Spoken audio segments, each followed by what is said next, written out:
And Shaniki. I don't think I've met Shaniki either. It's Shaniki? Shanique. Sorry, did I meet you, Shanique, last week? Yes, I believe so. You may have spoken. You may have contributed another class. That's all right. That's all right. So today is the 25th of January. So you want to turn on your camera and let me meet you before we officially start, because we have a couple of minutes. We can, since this meeting, you all would have known each other. I'm the one who's needing to know. I can't do that. Shanique, what's your last name? Delion, D-E-L-L-I-O-N. All right, Shanique, you can turn your camera on.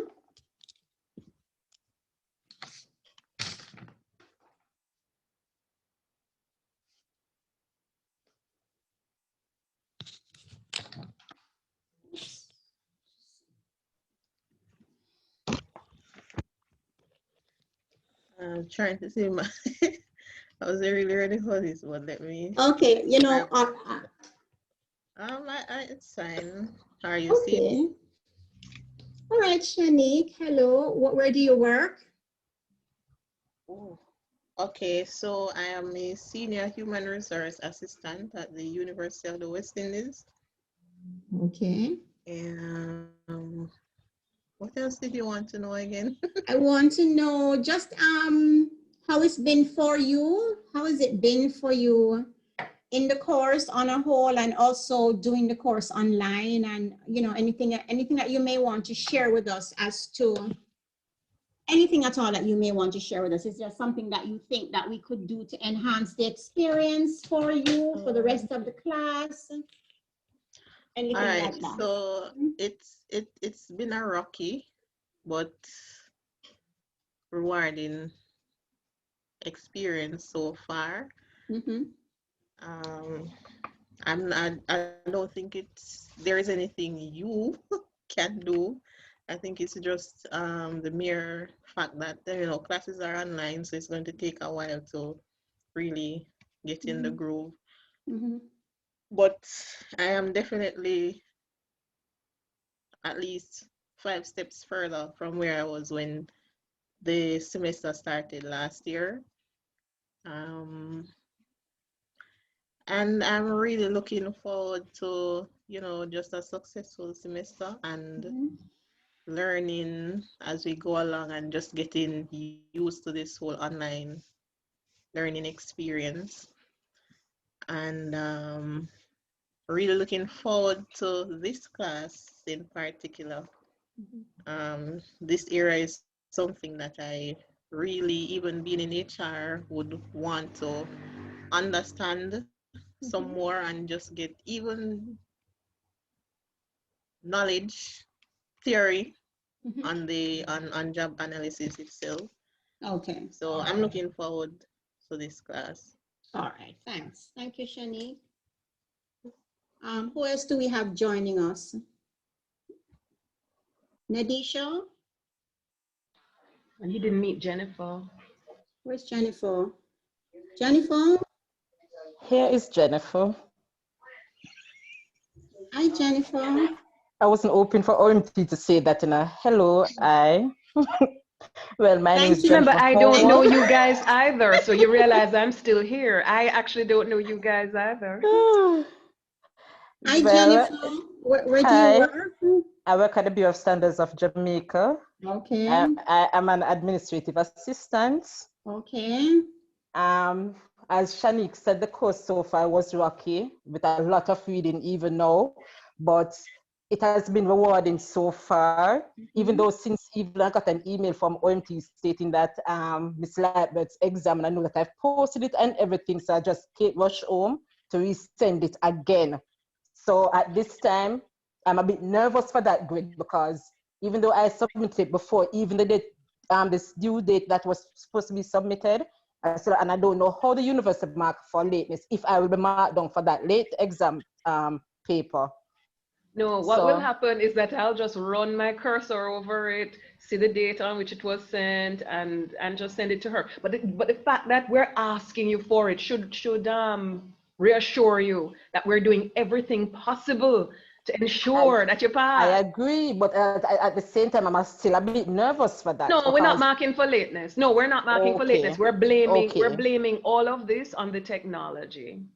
That's what we're okay, doing. no We're blaming problem, it no all. And you problem. notice I did ask people if they had sent it. So I'm even giving people the benefit of the doubt of being honorable people. If you know that you didn't send it in, you will tell me, boy, I didn't send it in, as some people have done. So, you know, so no, Well, I we're have, and not thanks doubting for you. that clarification. Yeah. Well, so far it has been good. As Shanki said, it has been rewarding for Dr. Ramkisoon, and looking forward for these two, hoping to go further on, because I choose HR for my master's degree because my comfort zone is really accounts. And Okay.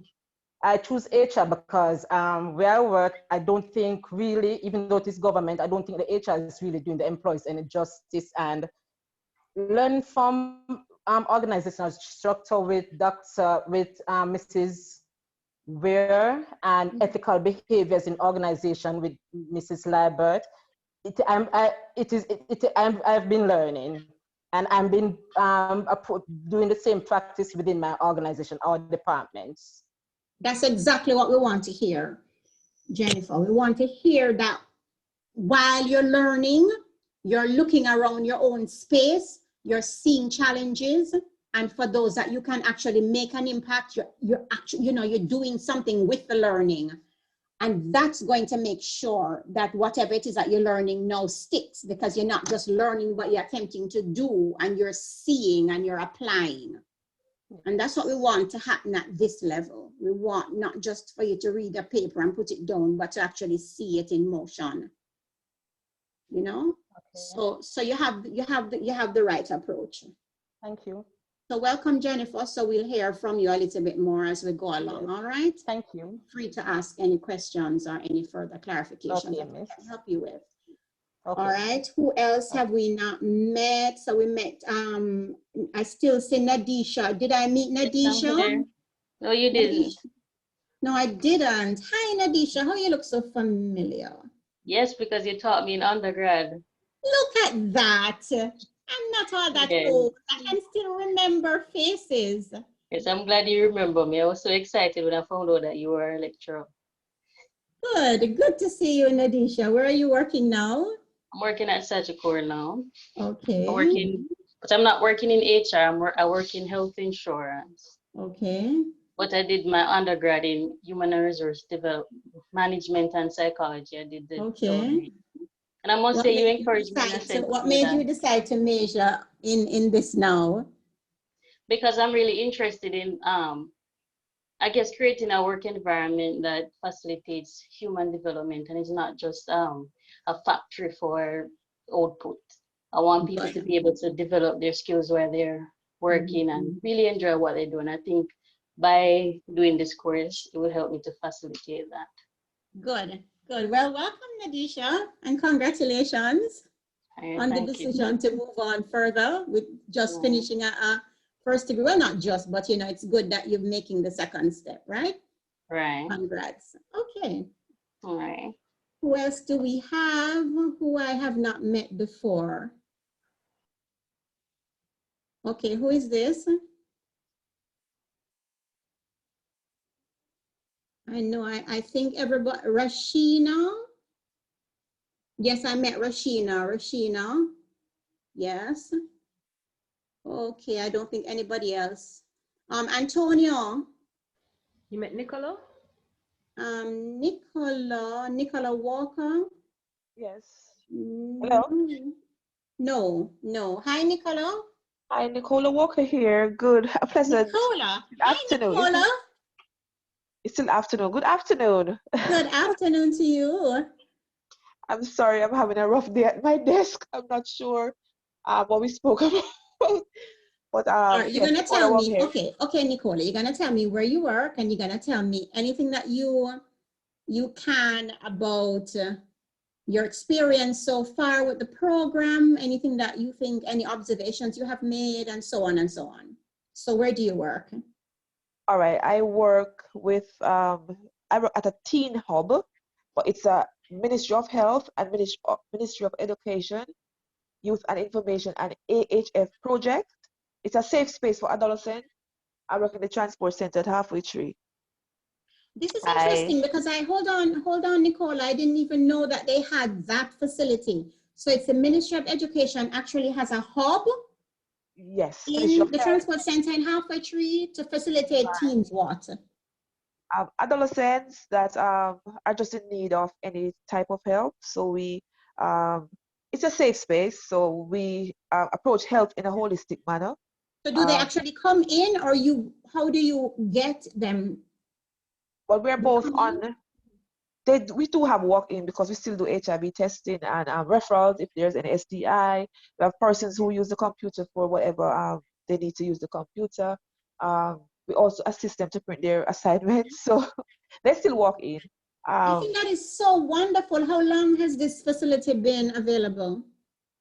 It started at 2017. Hmm. 2017. So I am the first center manager for here. So they're hoping to have more teen hubs across Jamaica where adolescents will feel safe to go and just make healthy decision choices, healthy lifestyle choices. So that's Yes. that's what I like it's that. all I about. like the idea of moving outside of the buildings and actually going where they are, because if nowhere Right. else, they're certainly at the transport center.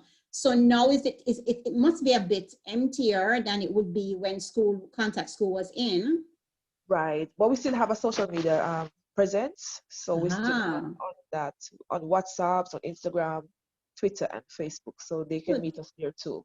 I like that a lot. Yes, so we're Good. still there for them. Yes, How has it been for you? So hold on, Nicola. Nicola, you actually attend classes. You're still at work. just for today. I would be at home normally, but just some reports I had to complete. So So you're going to stay here now until 9 o'clock tonight? possibly not, but I'll be on my phone until I reach home. Until you get home. Okay. Right. So how has it been for you? How has it been for you? The job or my studies? The studies. I mean, you trying to do both. How has it been for you online? Just whatever you want to share with us that you find, that it can help us to know you a little bit better. All right, I see. I see. OT sent me a message. I'm going to answer. Or how the course is helping me. I did career development first at the VTDI. So I was always interested in human development. So that's how I ended up. I saw some courses on the master's program that really drew my interest.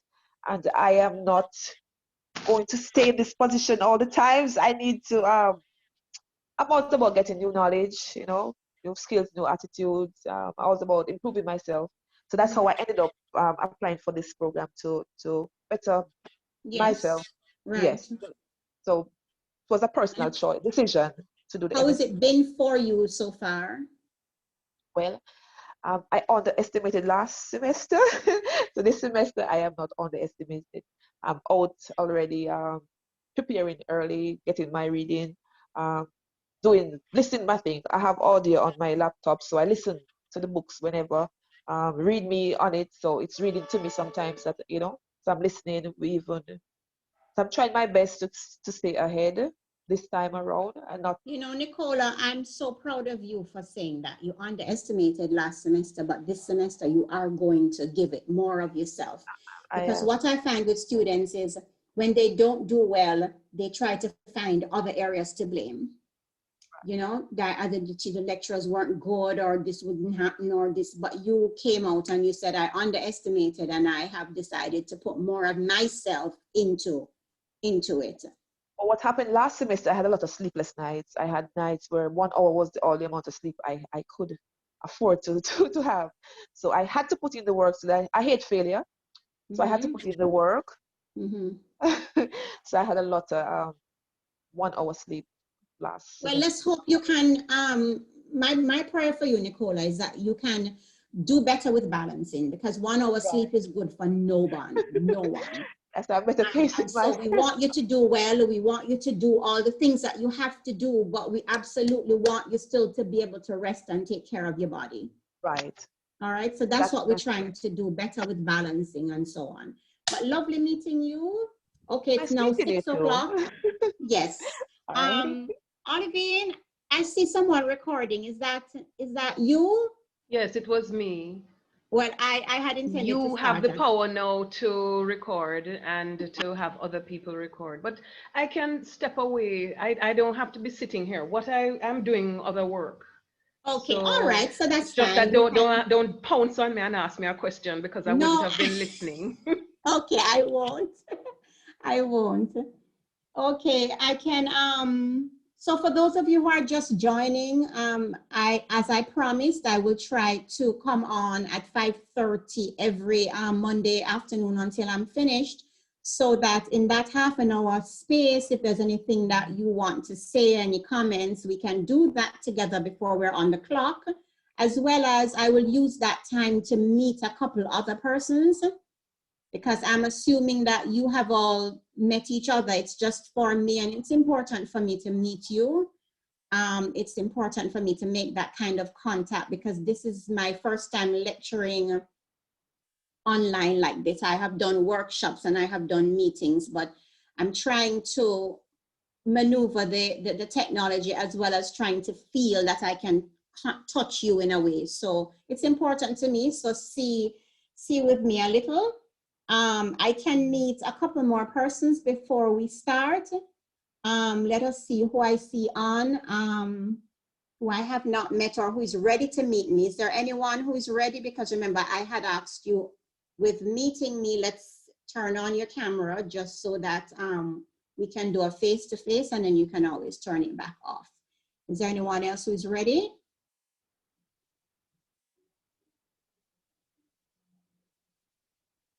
Who have I not met? Belinda, I know I met you in the group 2 meeting. Did I meet you in the earlier session? Yes, I did, Belinda. Yes, all right. you did meet me. I saw, okay. Yes, okay. Yes. All right, I just see. Anne was going to come early so that I could meet her because she was late for class last. Anne here? Not yet. Karen has a raised hand. Karen McFarlane has a raised hand. Yes, I see Karen. Yes, Karen? Good evening, Miss. I'm Karen McFarlane. No, stay on my bed. I'm Karen McFarlane. Hi, Karen. I work as a lecturer at Excelsior Community College. This year is my 10th year doing so. How many years? I do 10. I'm in my 10th year this year. Okay. Yes. So Karen, hold on. And you are also online over there at XED? Yes.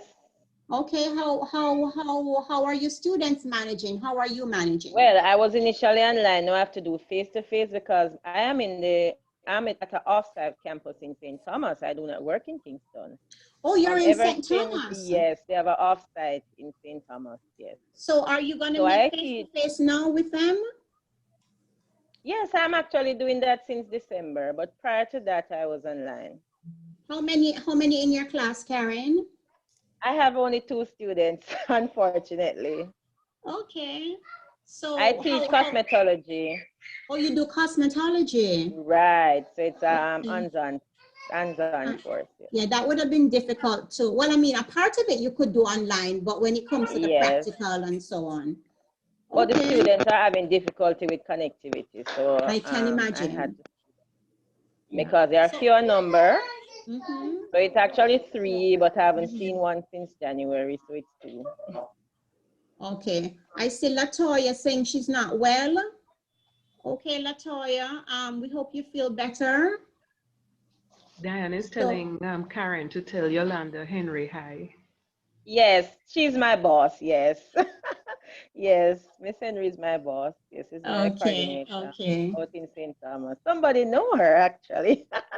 I will tell her hi. Yes. OMT Well, sister. OMT sister. Diane. okay. Well, Karen, I'm sure that you're happy for these online sessions because you will be having to bustle your way over from St. Thomas. Yeah, I really appreciate it. But I don't mind meeting person and interacting. It was hard for me to transition totally from to online because before then, when I studied at the VT, there we had a few blended sessions, and blended are always harder. All You right. have to Well, do both. You welcome. have to do work online, plus you have to do work face to face. But Face to I'm face. trying to cope. It took me a long time to settle down with all that was happening with me. Initially, in the start of school, I did a surgery, connectivity issues, and so forth. But I'm getting there. Wow. So how are you feeling now after I'm the better. surgery? Yeah, man, I'm fine. I did it in November when just as school started, you know. Okay. So I'm fine now. I cope. So we hope to. We hope to. We're just going to take it day by day, but remember that if you're having any challenges, you always let, if it's not OMT, you let your lecturers know. Definitely I did, and Dr. Ramkisoon was such a sweetheart. I had the surgery on her day. I explained to her. She had given me several time over. She was patient. It was good overall, yes. Right. That's what. I'm not afraid to reach out when I have an issue. Good. Nice. I'm happy to hear that. Happy to hear that, Karen, and nice to meet you. Yeah, nice to meet you. All right, can we do one more so I can be at an even number? Who do we have coming next? You remember the ring game? Who is coming next? Punchinella, little fellow?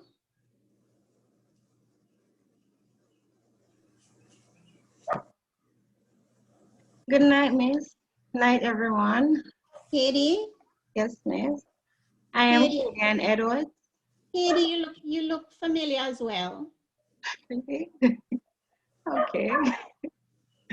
Okay, I work at Logistical Distribution and Services Limited. I work in the HR department. I've been working there for almost 2 years now. Starting this course, it was very challenging for me because I've been out of school for quite some time. So it was a bit challenging getting back into the school system.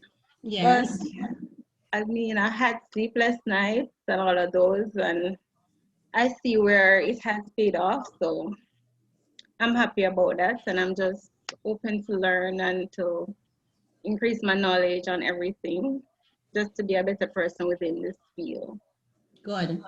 All right, Kate, nice to meet you. And I know it's difficult to come back to school. I know it's difficult to get into the routine, but this environment, I can commend as it relates to the support that's given to adult students, support from lecturers, support from Olivine. It's just, I truly regard it as one of the most supportive programs that I've interacted with. I mean, we still work within the UE space, and sometimes the outside, the UE space is not as efficient as we'd like it, but I can say that within this unit, there's a lot of support given to students. Once you reach out, I know that there'll be always someone there to support you and to help in some way. So I'm just, again, appealing for you too, because we all have challenges as adults. And I have had in my year, we have had a few who have suffered in silence. And it took those of us who knew what their challenges were to bring it to the fore, because some persons just feel that being private is who they are. But actually it can hold you back if it is that by asking for help, you could have received something that could help you, you know? All right. So let us begin today's session. As I had explained to Olivine earlier, I found a little way to move my slides along. And so I'm going to attempt to go ahead with it. Are you all seeing my screen? Yes, miss. Yes, miss. Remember that this little old miss likes to hear likes feedback. So when you talk about this lecturer, you can say, Lord of mercy, she just want we always answer her. But that's just right. And I don't think at this stage of my life, I'm going to apologize for it. So a few of you can leave the mic on so you can talk to me so that I at least can hear and know that I'm not talking to myself, okay? Okay, good evening, Miss. Sorry, Good before you start, Yes. I'm Nevani Parnell, and I just wanted to publicly apologize to you and the class for the disruption last week. It was unacceptable and definitely unfortunate. So I just want to apologize, and I'm sincerely sorry for everything that happened. So just saying it publicly to you and the class. Yes, and as I fully accept, and as I had said to you in the email, I commend you wholeheartedly. Maybe your students had known who had said it, but I didn't. And so you could easily have slunk away and I would not have known. And so I'm happy that you took responsibility. Yes, Miss. And I commend you on that because that's a big part of this field. This field is a field that is steeped in integrity. And I find that no matter how learned we are, if we don't have integrity and if we don't stand up and take responsibility for our actions, we can impact the humans that we work with much, much greater than even if we didn't have the knowledge. So I thank you. How do you pronounce your name? Nevani. Nevani?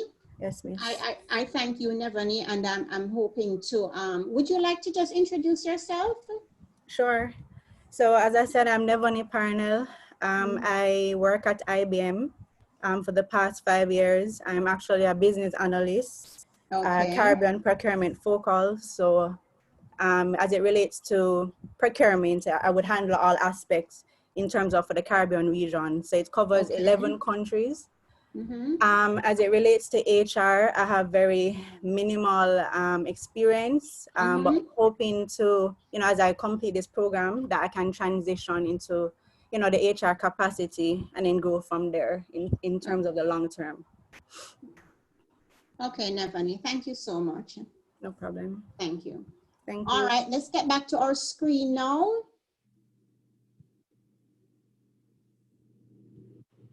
All right, so last week, we spoke about job analysis. We spoke about what it was. We said it was a systematic process of gathering information on all details of a job.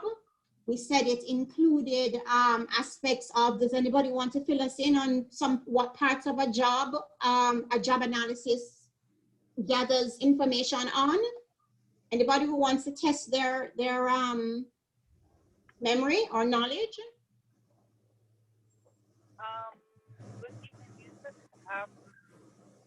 The working condition. Working conditions. Okay, Rashina, that's good. And I like that you start there because that's an easy one, right? So job analysis gathers information that that looks at all aspects of a job, including the working condition. Okay. Any other aspect of a job that is looked at in a job analysis? Nature of the job. When you say each of the job, what do you mean? No, the nature of the nature. Yes, so this job exists to do this. So that's the nature of the job would be put in the job summary where we'll say, what does this job exist to do? What's the nature of this job? Very good. And after looking at the nature of the job, what else do we look at? The job requirements. Oh, okay. Well, I saw Carrie K raise her hand, so I'm wondering if it was a question she had or she wanted to jump in. I wanted to jump in. It also looks at things like the knowledge and the skills required for the job. That's right. So that's the specification aspect of a job description. It looks at the knowledge. What's needed to be able to do this job? What kind of skills are needed to be able to do this job? Very good. What else are we looking at with a job analysis? The reporting relationships. Thank you, Camille. We're looking at the reporting relationships. Who reports to who and to whom does this job reports to? Those kinds of things. Reporting relationships, yes. What about the task? What does a job actually do? So the job, it also looks at the tasks. So if you look at all the information that is gathered in a job analysis, you can clearly see coming out of those, the information that's collected, the building up into a job description and job specification. Are you following? Importantly, another aspect which we're going to get into today is what we can use those other information that we gather from the job analysis, what other aspects of human relation of the HR function is impacted. So we're going to look a little bit into the purpose of what is job analysis, how does job analysis enhance the other elements of human resource management. And we have here a chart that looks at recruitment and selection, job analysis in the information that is collected about a job. It can assist with the recruitment. And when we talk about recruitment, what are we talking about? Does anybody want to jump in? When we talk about recruitment of a job, what are we actually talking about? Is that the method or the medium through which you seek to identify candidates for the job? Absolutely. Yes, Damien. So we're talking about the sending out of the ad. We're talking about where are you sending this ad? Are you sending it in a newspaper? Are you putting it online? Are you sending it to job headhunters? We're looking at how are you packaging? What information are you putting into the ad on a particular job? And who is your target market? So I'll give you a quick example. So a popular way of posting jobs would be the Sunday Gleaner. But in a region like, I don't know if there are any other local papers, but for example, Montego Bay has a local paper called the Mirror. Anybody familiar with that side of the island? I'm from Montego Bay. Yes, miss. Felicia, so you know about the Mirror, right? The Western Mirror. Is it still up and running? Yes, it is. Yes, it is. Okay. So being a Montegonian, you'll find that a lot of people get their news and their ads and so on from the Western Mirror. So you find companies in and around that area, if they're doing recruitment for casual jobs, they would not go first to the Gleaner, but they would go to the Western Mirror because that's the paper that's used more by the masses. Follow? So depending on, you'd have to know your audience, know who it is that you're trying to recruit from in order to know what the medium that you're going to be using. All of that is in the recruitment. Now, what I want you to do today, this evening, or whenever, Sunday in particular, when you look at your classified ads, look at how jobs are posted. You find that when job analysis have been done from these very highly structured companies, the jobs almost look, the recruitment ad almost looks like it came directly out of the job description. You will see it highlighting the purpose of the job or the nature of the job. You see some of them even go to tell you the reporting relationships. You will see the specification aspect of the job. You'll see even some of what the job requires you to do. And so you see that from a job analysis, it's very easy to pull out a very wholesome recruitment ad because you would have already had all of that information. Following? So we're saying job analysis helps with recruitment.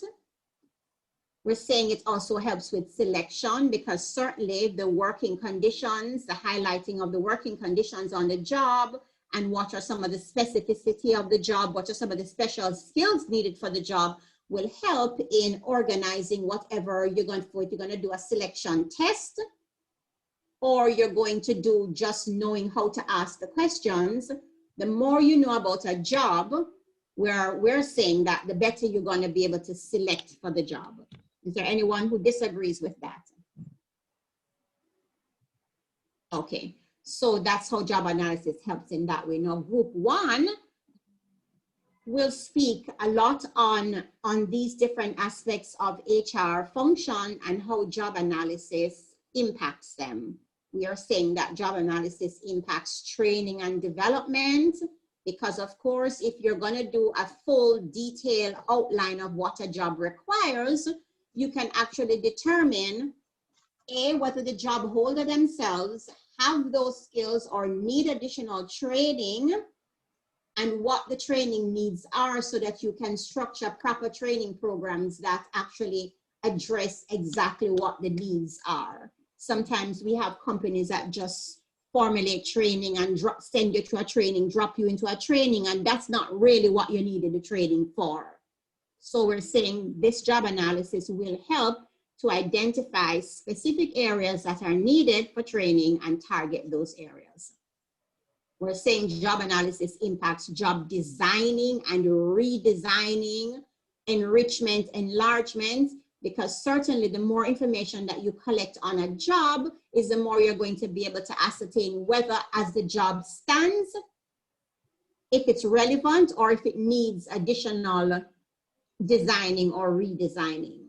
And as I had said to group 1, when you present, please spend some time on giving us examples of how jobs can be enriched and how jobs can be enlarged. And let me go back to the redundancy issue that we spoke about, that if a job is made redundant, the job has to be redesigned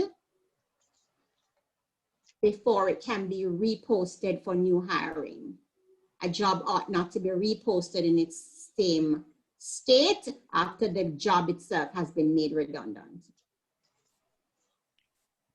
We look at performance analysis, evaluation, and appraisal, and we're saying job analysis helps with that, because when we know exactly what a job exists to do, then you know exactly how to evaluate the performance of the job. That's just in a one-line sentence. And then we're going to get to the compensation management of it, which is what today's, the bulk of today's lecture will be. We'll be looking at the compensation aspect and how job analysis feeds into it, and that's called job evaluation. So today's lecture will be on job evaluation. Now there are some other slides. Feel free to go through them as you are preparing for your presentations. I won't necessarily have to go through them one by one here, but feel free to go through them as you are preparing group 1 for looking at how job analysis impacts the other types of job, of human resource functions, okay? Okay, Miss. All right, thank you for that. So these are slides on design, slides on job design and redesigning, and so on. But because we are going to have 1% on it, we can slide through it pretty quickly. Training and development, so we can get to compensation and reward, which is what I want to talk to you about today. Now, we understand that compensation is a big part of jobs. Am I right? We have a challenge with transparency in compensation. And I'm going to say, particularly in our market, you find that hardly is compensation information made known. Am I correct? Throughout an organization, you may have the person sitting right beside you and you don't necessarily know how that person is paid or what they're paid. That is correct. That is like a very big secret, Miss, in general. Massive secret. Confidential. Highly confidential. And I will let you know that as a consultant, a big part of what we do with job evaluation is to do these salary surveys, and they're very difficult to get the information. And I'll tell you about salary surveys as we go into internal and external alignment, okay? So most employees are preoccupied with this issue of compensation and reward. And somehow in our culture, it has become a dirty word, where if you talk about your salary or you talk about not understanding your salary, or if you want to ask a question, it's almost seen as if you are being, give me the word, like you're a troublemaker. Ungrateful. Are you ungrateful? Are you ungrateful? Yeah. Damian, ungrateful, huh? Meaning that you should just take what you get and go about your business, right? There we go, yeah. Right.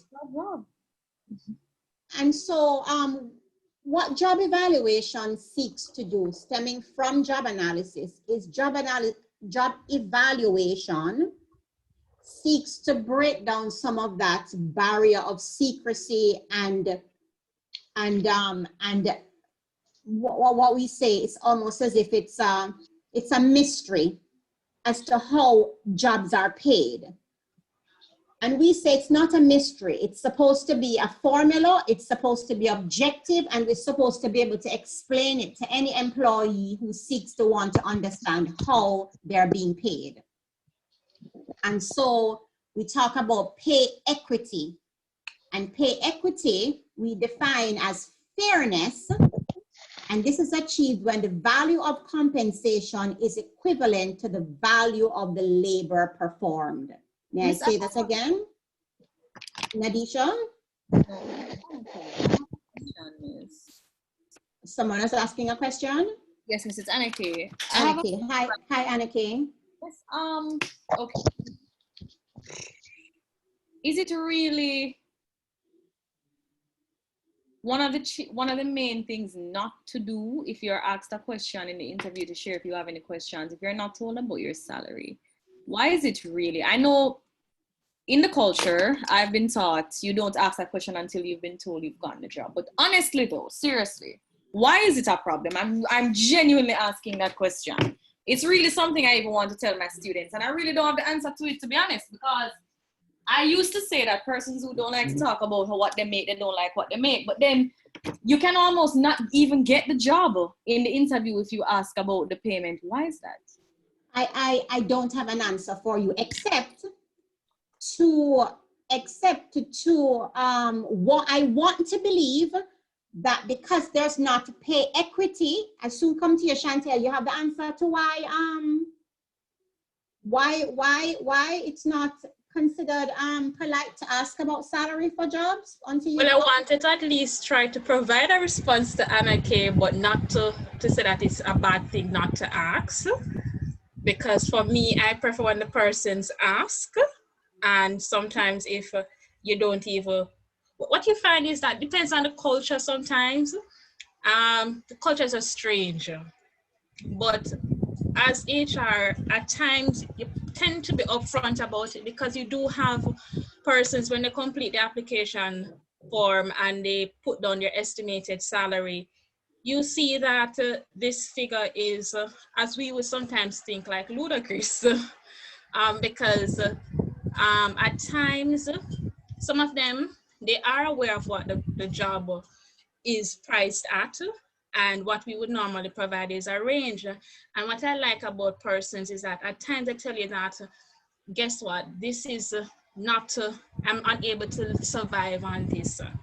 My standard of living is too high. So at least from day one, it puts you in a position to know how to proceed thereafter, because it's kind of hard now. It's a lot of administrative work when you put an offer to someone and the person says, no, I can't do this. And then they talk about the standard of living and all of that. Because you now have to go back to the drawing board to determine what best place or represents where the person should be appointed. And there are going to be frequent questions persons ask, how do you arrive at this salary position? Okay. So you have to at least, if you don't educate it about anything else, you almost have to make sure you know that one on the back of your head.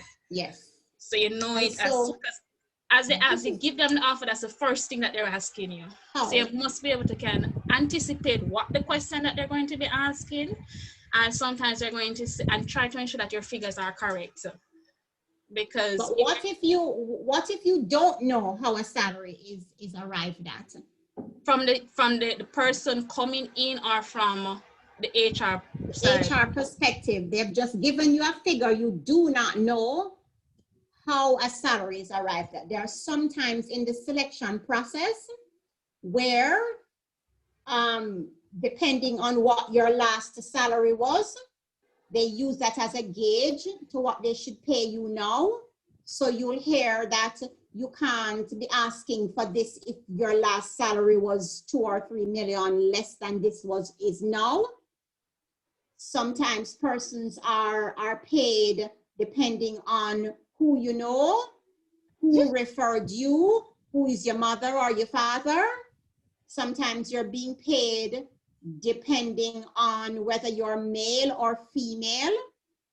Mm-hmm. Sometimes you're being paid depending on the pedigree of your education. There are many ways that companies have been able to get away with paying persons. And we are going to get to showing you what that looks like when a company is out of alignment as it relates to compensation. But we're saying here that, Tamika, hold on a minute. I see your, let me finish this point about pay equity. Pay equity is defined as fairness. When fairness is achieved when the value of compensation received is equivalent to the value of the labor performed, not by who you know, who referred you, where you went to school, who your mother or your father was, or any other factor. And so we say unfairness or inequity is when the value of compensation received does not correspond with the value of the labor performed. All right, you go ahead with your question. Hi, Miss. I was just thinking about what you just mentioned, and from what my personal experiences and what I know of my friends, I find that a lot of times how do you put it, the public sector will give that open conversation as it, you know, when it depends on salary. And I find too that those who are going for higher positions or higher level jobs, it's pretty much a discussion off the bat, as opposed to, for example, maybe entry level positions. What I'm not aware of, I was just wondering, if at all, from what I know for government, it's pretty much standard and everything is, you know, like a range. That's my knowledge. So I was wondering if at all we have, if at all we have negotiations for that level for government jobs. Government, since so many is categorized. Right, government does. Government has been working for a long time in doing a lot of job evaluation exercises to get to these ranges. Now, sometimes a government entity will ask consultants to come in to examine if these ranges need to be updated or so on, but we must give government so far a passing grade as it relates to doing job evaluation exercises and making sure that there are ranges for jobs and that there's some level of transparency within salaries. What we often find as a complaint within government, the government sector, is that it's long outdated, like it's not being done periodically or often as enough to bring it up to scale. We also have disparity in government as it relates to how benefits are assigned. And we have disparity in government as to how the selection processes are made. But government has been trying to do job evaluation with standards and classifications and so on. There is a job evaluation department at the Bank of Jamaica that actually focuses on doing that. Sorry, the Ministry of Finance that focuses on doing that for the entire public sector.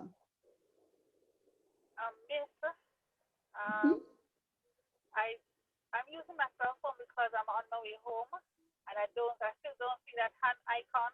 So that is why I'm just chipping in without using the hand icon.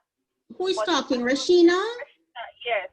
I can hardly hear you, Rashina. You have a question? Can you hear me better now? Yes, go ahead. Yeah, I'm saying that I'm on my way home and I using my cell phone, so I do not see the icon to raise a hand. Okay, that's fine, Rashina. Go ahead. We're hearing you. As it relates to salary as well, if you're forbidden to speak about your salary even with your co-worker, like there was a time when I thought I wasn't getting the right pay per hour, and I went to the operation manager and I was saying that I don't think I'm getting the right pay. And she said, how do you know that? She said, because I spoke to such and such co-worker and she is getting more per hour. So he said, then why would you talk to your co-worker about his salary that is private and confidential? So, well, she sits next to me and we talk about a lot of things. So to me, I didn't see it as, in quotation, so personal, because we speak about everything that's personal. You know, you have co-worker and eventually they become friends. Of course. So why, what the question that should be asked or that needs to be answered is, why is it a confidential issue? Yeah, so it's like I almost was getting, defensive, because I'm saying, why are you debating on that side? Why I talk to somebody else about my salary? The point is, there's a discrepancy, and I said it to her that I want you to look at it. It was right that I wasn't being paid at the correct rate, and that was immediately adjusted. Now look at that. And was that retroactively adjusted? I don't even know. I don't even remember, but possibly because normally DNS, they try to be on their P's and the Q's and those stuff. So maybe it was a long time ago, but I think it was. Okay. But when I look at my pay advice, maybe I'm not even understanding what's taking place either, because you see this calculation and deduction, tax and all sort of something is say okay. So you just move on. I don't think I was even understanding. But yeah, my point is that the salary is usually confidential. For me, if I have a co-worker, because at BNS, they have contractor part-time and full-time. Lots of different types, yes. Yes, those three. Well, the contractors are gone since COVID, there's part-time and full-time. So a full-time person salary would be different from a part-time person. So like, you have a part-time and they say, Rashina, what's the salary for a full-time person? For me, I just let them know, because they want to know if they should apply for that particular position, or, out of curiosity, they want to know. Absolutely. Right. For some people, no, they wouldn't say. They say, like, go to the manual or go to the bib or go ask the operation manager. They know, like, this ring around as if they're not asking you how much you're collecting for at the end of the month. They just want to have an idea how much more you're getting, or if you're getting less, or to see if you read the words going into that position based on the workload. So it's always secrecy. So we're going to talk about the process. We're going to talk about what job evaluation is. Now, we don't want you to get job analysis and job evaluation mixed up. So I'm just going to say again what a job, the job analysis is when we collect the information about the jobs in order to come to the job description and the job specification. We can use all that information to do other things, including recruitment, selection, so on and so on and so on. We also use that information to do job evaluation. Now, job evaluation is the process of systematically determining the relative worth of jobs to create a job structure for the organization. Now, the evaluation examines a combination of things. Now, if you look at the things that the job evaluation examines, you will see that these are the same things that we collect from the job analysis. Follow? So the job evaluation examines the job content, the skills, the value of the job to the organization. It looks at the culture of the organization, and it also looks at the external market. These are the things that are examined in a job evaluation. Now, I recently had, as a consultant, I recently had a company, a known company, wanting to do a job evaluation without doing a job analysis first. The job analysis collects the information that we use in the job evaluation. Right. So if you do not want to do a job analysis, how then are we going to do a reputable job evaluation? Are you following? Yes, miss. So how are we going to examine the job content, the skills, the value of the job to the organization, if we do not first do the job analysis where we collect this information, compile it in a job description and job specification? From that job description and job specification, we then go to weigh the value of the job. So we'll go a little bit more into Miss. Go on. Miss, question. I don't know if you said it before, but the job evaluation is done by internal persons? There are some companies that actually have a job evaluation section in the company. Oh. But yes, so for example, you have, so for example, I was telling you that the Ministry of Finance has a job evaluation section within the Ministry of Finance. So they can evaluate the jobs for other government entities to set up these structures and these different classifications and grades. Sometimes the HR will attempt to do it, but because it is an activity that can be steeped in subjectivity, it is preferable to have outside consultants come in, and not because I'm plugging a job for myself, because it's what I do for a living, but it is advisable that you bring in outside consultants to maintain the objectivity of the activity. Because if you have persons within evaluating the jobs, there may be lack of trust as to how jobs are being evaluated, because you end up with one department being given more credence over another because the person that's doing the activities from this particular department or that particular department. Are you following? Yes, ma'am. So for objectivity, when outside consultants come in, they don't know you different from you, different from you. They're just weighing jobs using the one scale and the knowledge that is written in the job description about the jobs. Oftentimes what happens is, so I'm going to use a position like an executive assistant. We have a couple of them I know in the class, very, very critical, sometimes the backbone of the company. Companies are executive assistants, am I right? And sometimes a job can be weighed on the person performing the job and not on the job as written by the job description. And I'll give you I'll go further with that example. So sometimes we have executive assistants that have been with companies for 30 odd years. The executive assistant for the CEO. That's a heavyweight job, would you think? But because the person, responsibilities, miss. A lot of responsibilities, because the person has been there a long time and knows the organization backhanded and flipped on forward. Mm-hmm. And also because of the level of trust subsumed into that person, they end up even making decisions. Decisions, yes. But true.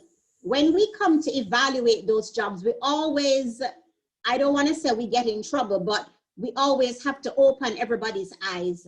First, we're not evaluating a person, we're evaluating a job. And B, we have to look at the factors of the job to see if that job is being performed according to how it is described or according to who is holding it. So I'm going to get further to the factors that we look at. Yes, Belinda? I just want to say that my experience with the person who've been with the organization for 30 years, because I have a few. Invariably, because they started from way back when, they qualification. And it's usually a challenge to get them to go back to school to do something. So even though they are the executive assistant, maybe to the CEO, and I've been there a long time, it doesn't necessarily mean, it could, but it doesn't necessarily mean that bring the value to the job that, let's compare it to maybe, you know, somebody who have just joined the organization. Yes, yes. They may have the knowledge.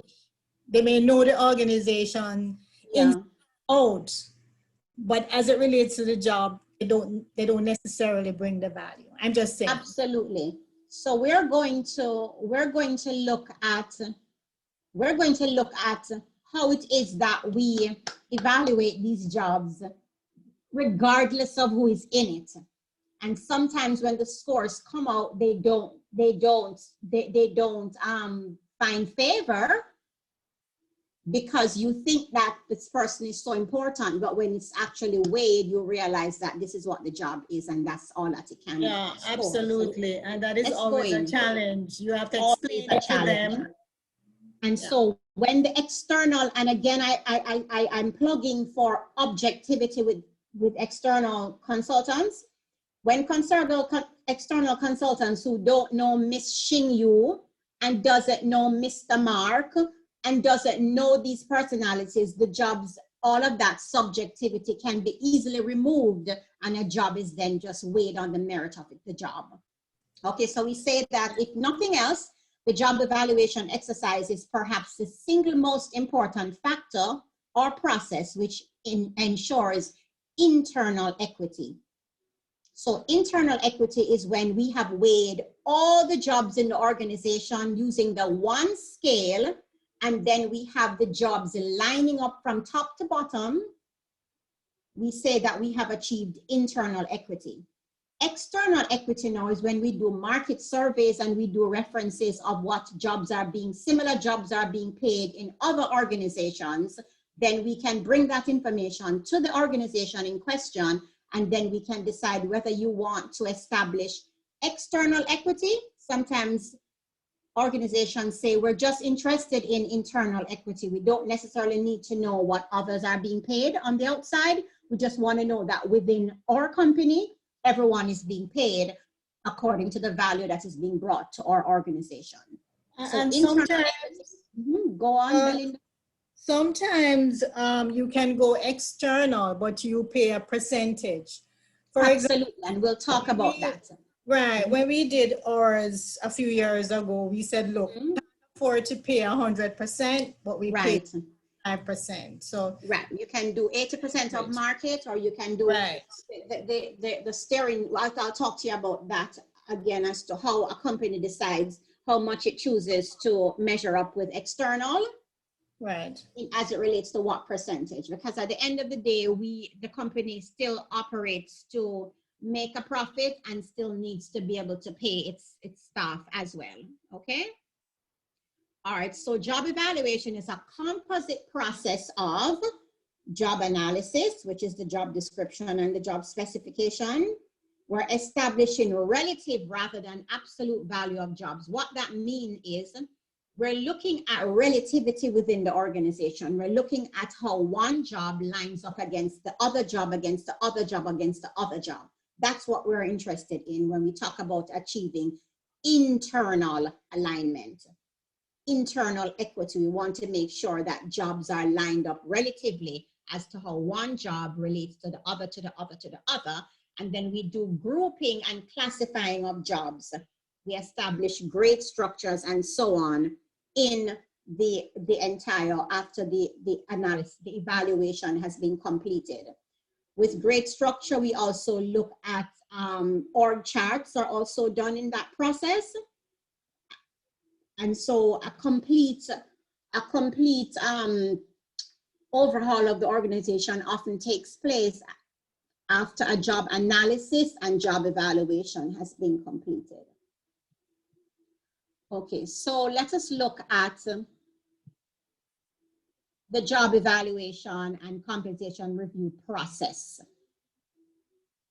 We begin, we say that it is a stakeholder engaging process, because even though we are recommending the use of external consultants, we also heavily recommend internal experts as well in the process. And let me walk that through with you. Our first slide here speaks about the management committee. Are you seeing that? The management committee is otherwise called the steering committee. This committee comprises senior management. So senior management is in the management committee. This is the one where the consultants would go to as it relates to how will the factors be weighed? How will you measure up to market? 50% of market, 80% of market, 100% of market. These decisions are made by the management committee. Recommendations from the evaluation consultants will be made to the management committee as to whether jobs need to be regrouped. Sometimes we have the way the org chart was lined up, it has to be done over because of different reporting relationships that came out of the job analysis exercise that led into the evaluation exercise. All of this is fed into the management committee. So if you notice, the management committee sort of encapsulates the entire process because it begins with them and it ends right back with them. We have a next committee now, which is the working committee. It's here called work programming. This is the work committee that's made up of experts within. We prefer when it's from at least each department that comes together to review the scores of the consultants. So the consultants take the job descriptions, score the jobs, and then bring it to the working committee, which is made up of experts, preferably from at least each department, to view how the jobs were lined up. Sometimes our understanding as consultants of a job end up being different to how the job actually is. This should be minimized if the job descriptions are current, but even so, sometimes the understanding of the scorer is different from what actually pertains, and so the working programming and the working committee will help in all of that. This committee is also crucial in feeding into the job specifications and descriptions. And so we mostly use supervisors and middle managers, the ones who themselves mark off on these JDs are usually used in this particular committee. So from the job specification and descriptions, a job evaluation instrument, and we will look at one as an example, will be developed. In the development of the job evaluation instrument, factors are brought to the fore, and the weighing of the factors, which would have been discussed with the management committee, is also again discussed with the working committee as to how the factors will be assigned, the percentages, and we'll go into that a little bit later. That's reviewed. The job descriptions looked at and reviewed. You see review here. Then they're scored. When jobs are scored, we then go back to the working committee to discuss how the scores lined up. If all is well, then we form the grade and classification structures. If necessary, we go to the market for salaries, for comparative salaries. And then along with the management committee, we look at the financial implications to the company, and then a salary structure is achieved. And that's just a quick outline of the process, which we'll go into a little bit more details on. Miss, I have a question. Go right ahead. Hello? Go ahead, I'm hearing you. Yes. Would it be a fair assessment to say that these guidelines and principles as it relates to job evaluation and compensation review were totally ignored and sidestepped in the recent JUTC saga. So remind me of the JUTC saga. Annika, I'm coming to you. The JUTC saga spoke to salary anomalies? No, it was more about recruitment. It was people who had jobs that didn't have the qualification for the jobs. Okay. The jobs So would what have, were you would have thinking? already been. Who asked the question? Philip. Philip, what were you thinking? Philip?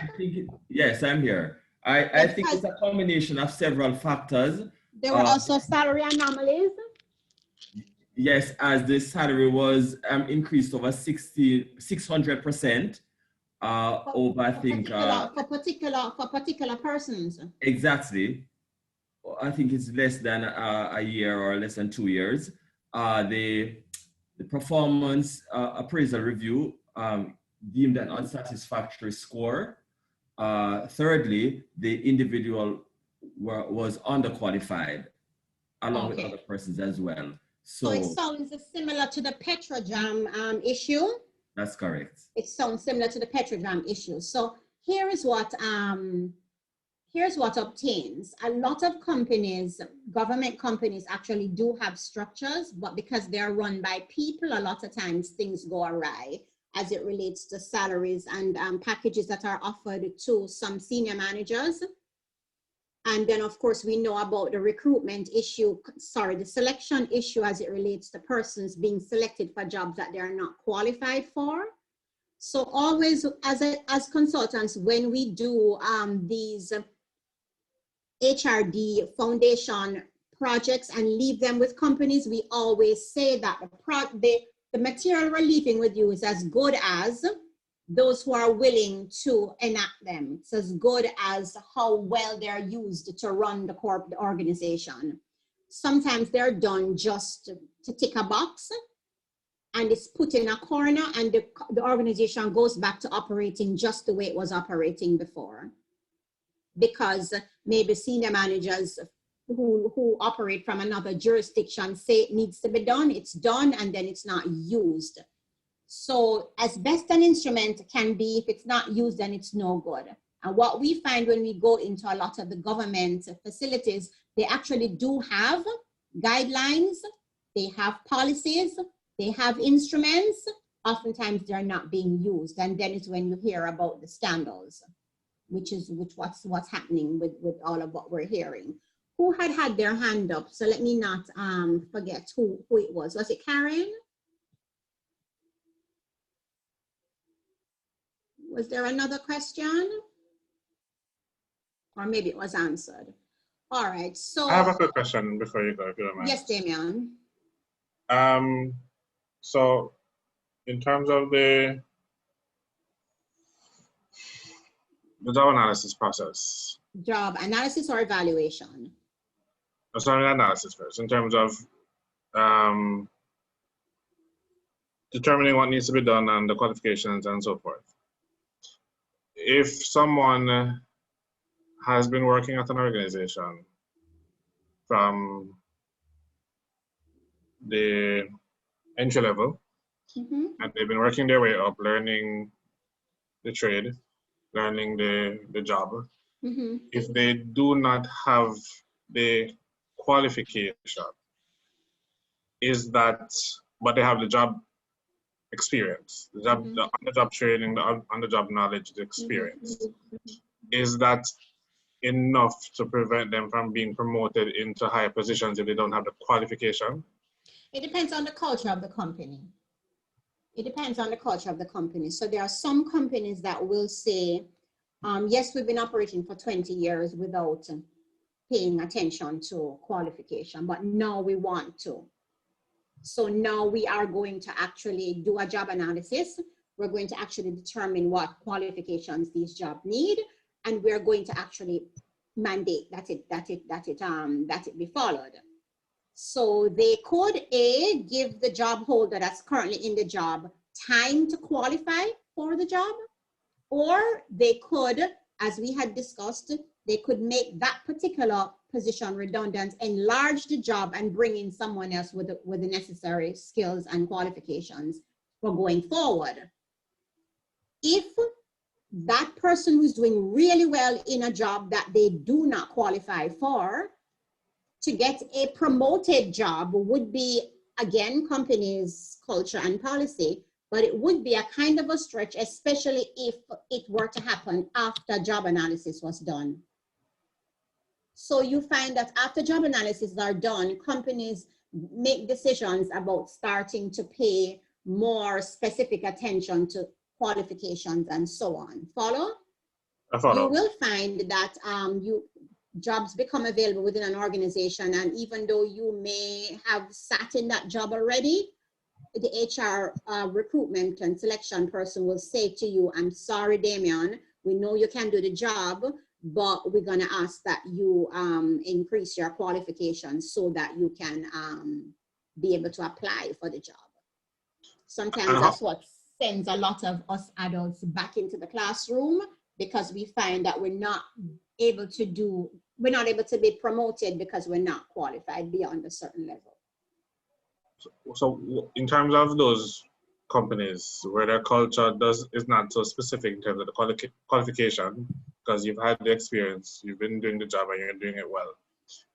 In terms of moving up the ranks and being promoted without certain qualification, is there a limit per se that can be set in terms of how much your salary or your compensation is increased by if you're being promoted without certain qualifications? It shouldn't be, because when we go to a job evaluation, we're evaluating a job and not the person, not the job holder.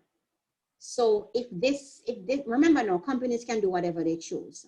So depending on, I mean, the company can say, Damon, I'm going to give you the job, but you can't get paid this because you don't have, qualify for it. It shouldn't happen, because if you don't qualify for a job, then you shouldn't get the job. But if you are given the job, then you should be paid what the job is to be paid.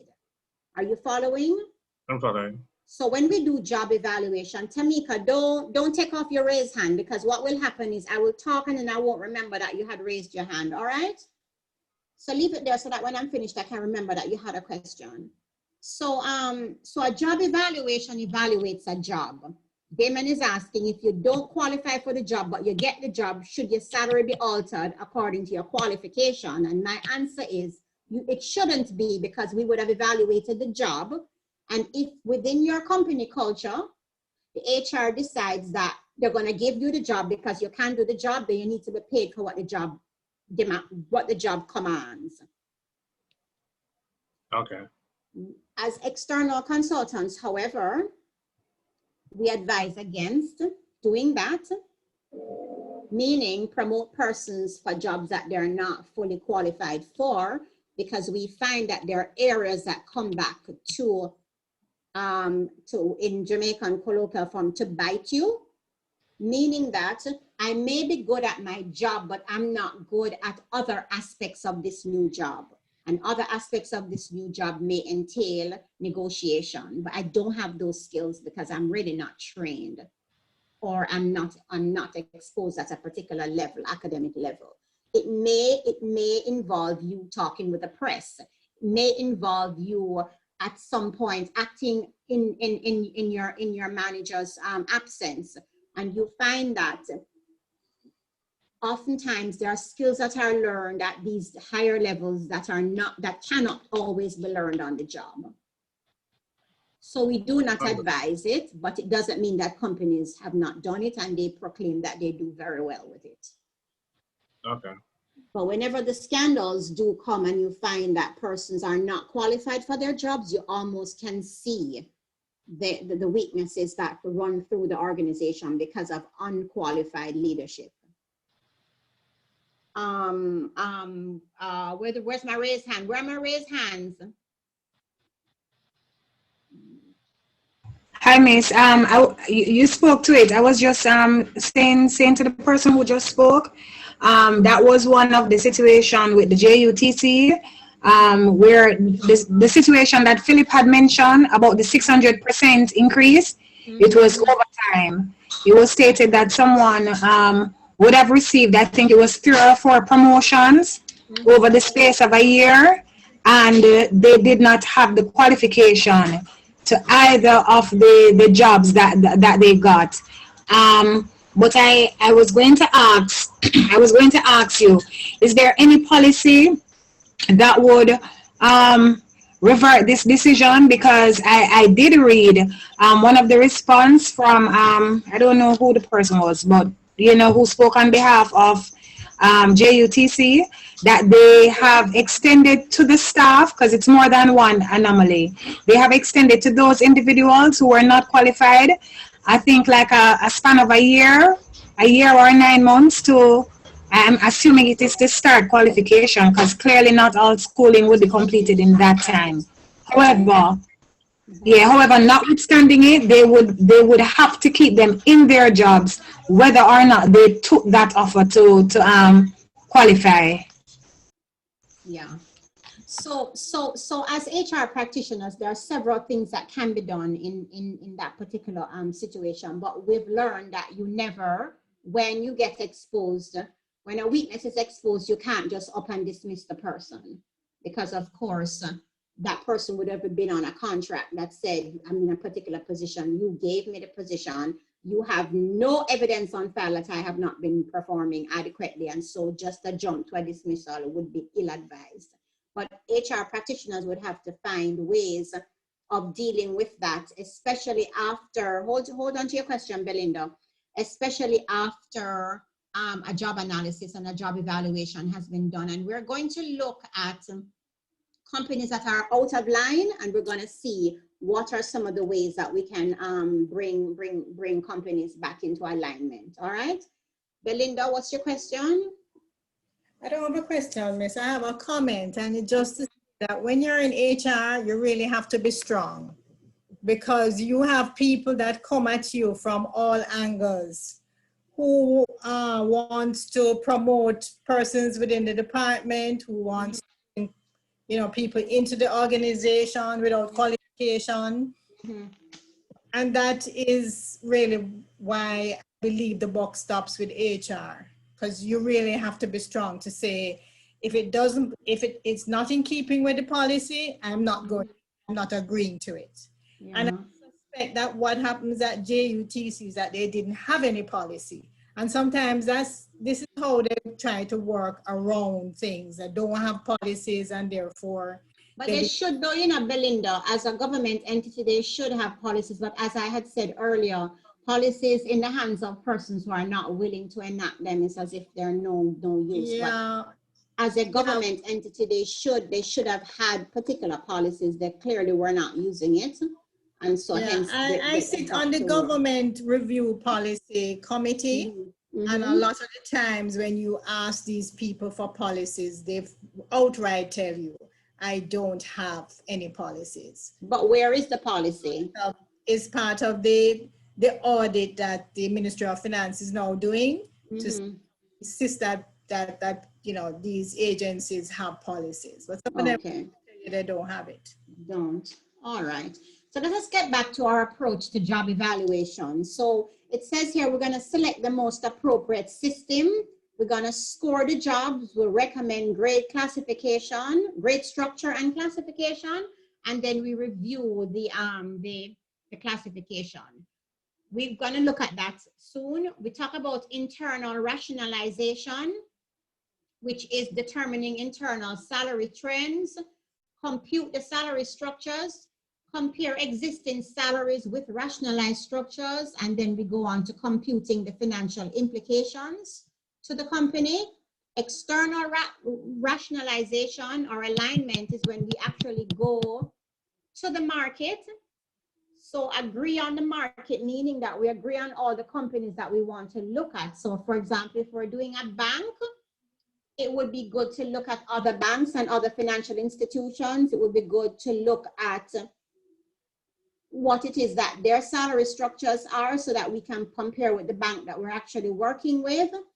we identify benchmark positions. So we don't send out a survey of all the 100 jobs that we have in the organization. We will send out a survey for different levels of jobs. So we send out one with an entry level. We send something out for middle, and so on and so on and so on. So we send out probably 5 or 6 or so benchmark positions. We get the salaries for those, and then we are able to use that and extrapolate information for the other jobs within those categories. We develop summaries. We develop and administer data collection instrument, determine market trend, and so on and so on. So let's get into looking at a sample of a job evaluation data collection. This is a score sheet. Now, this is just a very basic sample for your understanding. So on the left going down, do we see factors? Are you seeing that column? Yes, miss. Okay. Yes. We have on this particular form 4 factors. Can somebody just read to me what the factors are that they can see? Skill, effort, responsibility, and job conditions. And job conditions, all right? Now, those would be the factors. Now, those are basic factors. They're broken down sometimes a little bit differently. So, for example, the instrument that my organization uses has a factor called knowledge. It has one called problem solving. It has another called accountability. And then it has one called working conditions. But if you look at how it's broken down, most of what is here comes right back into this as a basic. So I use this as a basic, but the form that is used oftentimes is a little bit more complex, but this one is just for your understanding. So there are 4 factors. Now the weighting of each factor is in the next column. Now on this particular score sheet with this particular instrument that we're using, can someone tell us what's the weighting for skill? Skill is 40, 40 miss. We're going to call that 40%. So I don't have a whiteboard, but you're gonna get your pieces of paper. Everybody please get a piece of paper, and we're gonna write down skill is 40%.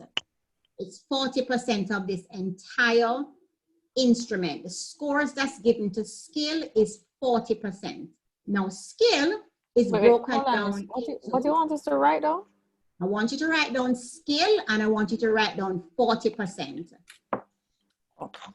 Okay? So if I had my whiteboard, that's what I would have written. I would have written skill, and I would have written 40%. Now, skill has how many sub-factors? Can somebody tell me how many sub-factors skill has? 4. All right. What are the sub-factors in skill?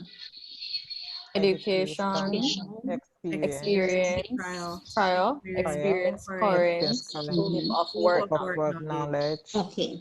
Now, in my chart that I use in the company I work with, our first factor is called knowledge. So we have a chart called our knowledge chart.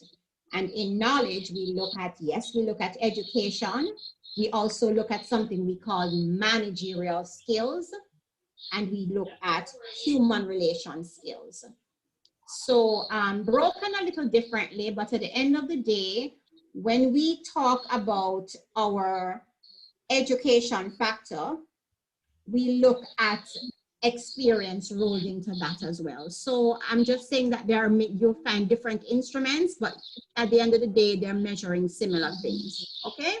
So in this particular model instrument that I'm using with you, that is very simple. It has education being 10% of this particular thing. So depending on what your education level is, the maximum that you can score through education is 10%. So on the skill, I want you to have four branches from skill. One of them is education. One of them is experience prior. One of them is experience current, and one of them is scope of work knowledge. These are the factors that we are examining under skill.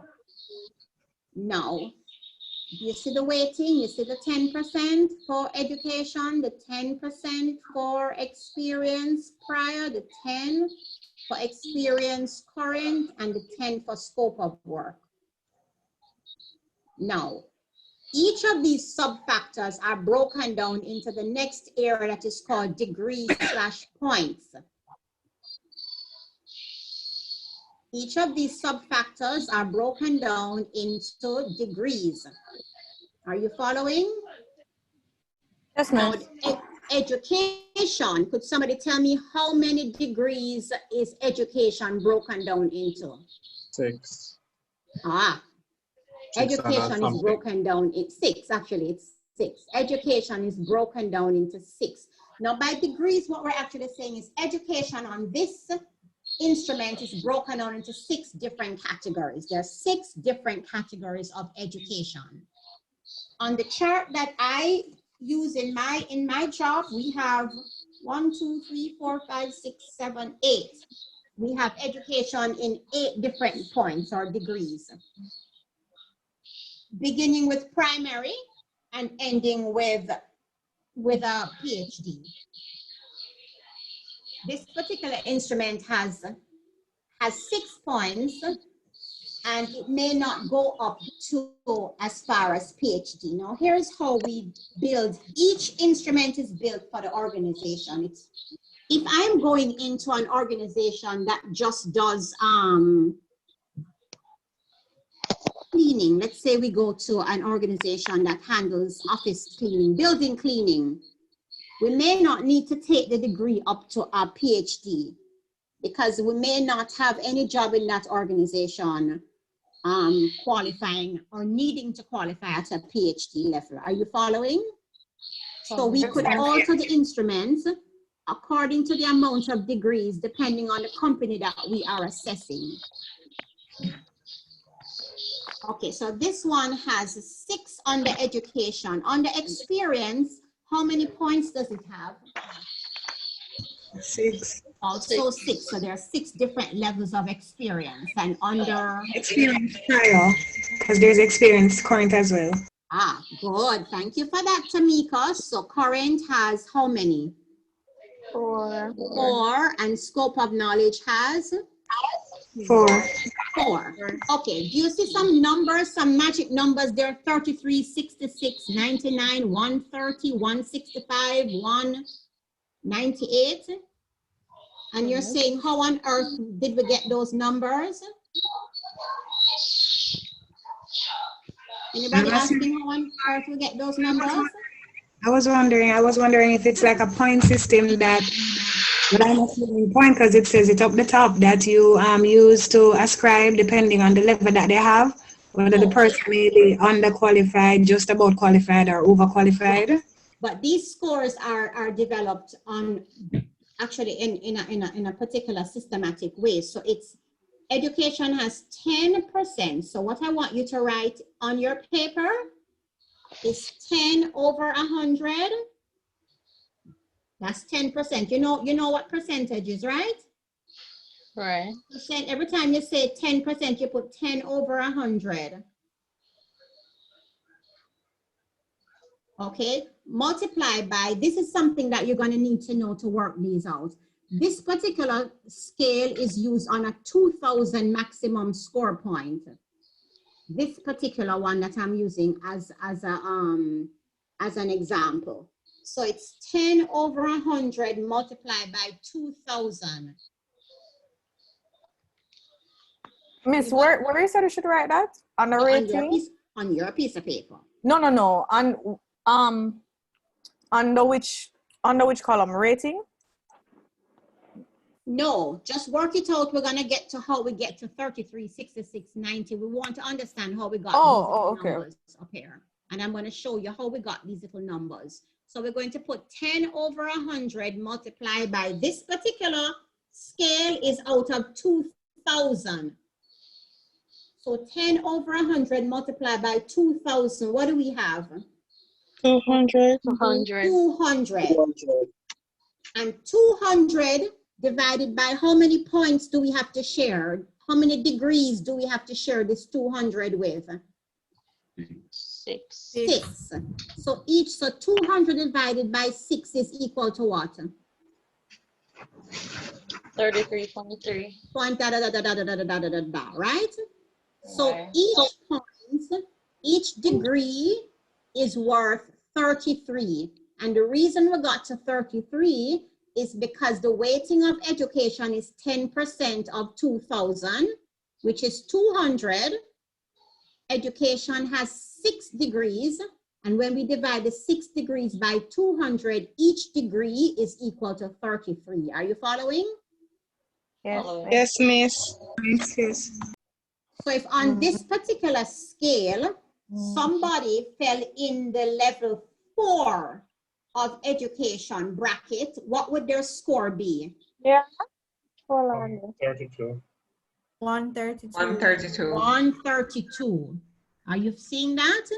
Yes, so you would have yes, miss. 4 in the rating box. The rating would be 4. So this job, when we looked at it, according to the job description, it says it needs an associate degree. And in this scale, an associate degree has a 4 rating, and a 4 rating has a score of 130. 132. Follow? Yes, ma'am. So this particular sheet actually comes with a balance over sheet where you would actually put in this the rating that the particular job has. Now I'm going to flash over and show you. I'm going to go through this and I want to show you just for a brief moment what the rating sheet that we actually use looks like. But let's go through this simple one first. Okay? Now let us go to effort. Are you looking at, and we do that for the 10%. So all of these, education, experience, current, and so on, they're all worth 200. But depending on how many degrees would depend on how much score each point is worth. Follow? So experience current has how many degrees? How many different levels does experience current has? 4. 4. Okay, so we're going to divide. So put on your paper 10 over 100 multiplied by 2,000 is equal to 200 over what now? 4. Each degree is worth how many points? 50. 50. And so if scope of knowledge, this particular job scored a 2, how much? So 2 would go to the rating, and how much score would that be? 100. 100. So we would rate each job from the top to the bottom on this one, on this particular same scale. So the janitor may get a rating 1 in job, not education. The janitor would get a 33 score. The job of the janitor would get 33 score, depending, no matter who is doing the job. If you got the executive assistant and it asks for an associate degree, the executive assistant, that job would score at a rating 4, and it would be 132 score points. If prior experience for a executive assistant is just a 2 years, we would have to find what's the degree point that says 2 years, and that's the score that would be given. If the scope of the work knowledge is administrative and that's a 1, then it's a rating of 1 with a score of 50. And we'd go through each particular area for each particular job. Let's get to discretion. How much point, discretion has how much weighting in this organization? 25. 5 weighting. and what are the sub-factors in, sorry, in effort? What are the sub-factors in effort? Sorry, I made a mistake. Effort has 25. Yes. And one of the sub-factors is discretion. And discretion has how much weighting? 5. 5. And so write on your paper 5%, which is 5 over 100, off, which is multiply. 5%. The big number, which is the 2,000. And that is equal to what? 100. 100. And how many degrees are there in discretion? 3. 3 degrees. 3, and 3 into 100 is how much? 33 points. So that's how come you get 33 for the points. So level 1 in discretion is 33, level 2 is 66, and level 3 is 99. Understand? So when you look at a job for discretion, if the job requires only a rating 1 for discretion, what's the point it would get? 33. 33. Okay, Rating and 1 we'll is go 33. through and go through and go through. Follow? Rating 1 is Yes, miss. 33. Yes, miss. Miss, can you remind me again what the 2,000 would represent, please? This 2,000 is the maximum score on this entire sheet. Maximum score? Yeah, so whenever we're working it out, we want to know, and it's just an abstract number because we're talking about relativity, one job in relation to the other. So if I'm using 2,000 as the maximum, I have to use it with all the jobs in order to get the correct scores. Okay. Understand? Yes, miss. Okay. So, so let's go to one more. Let us go to working hours and stress factors. How much percent is job conditions given? 10. 10.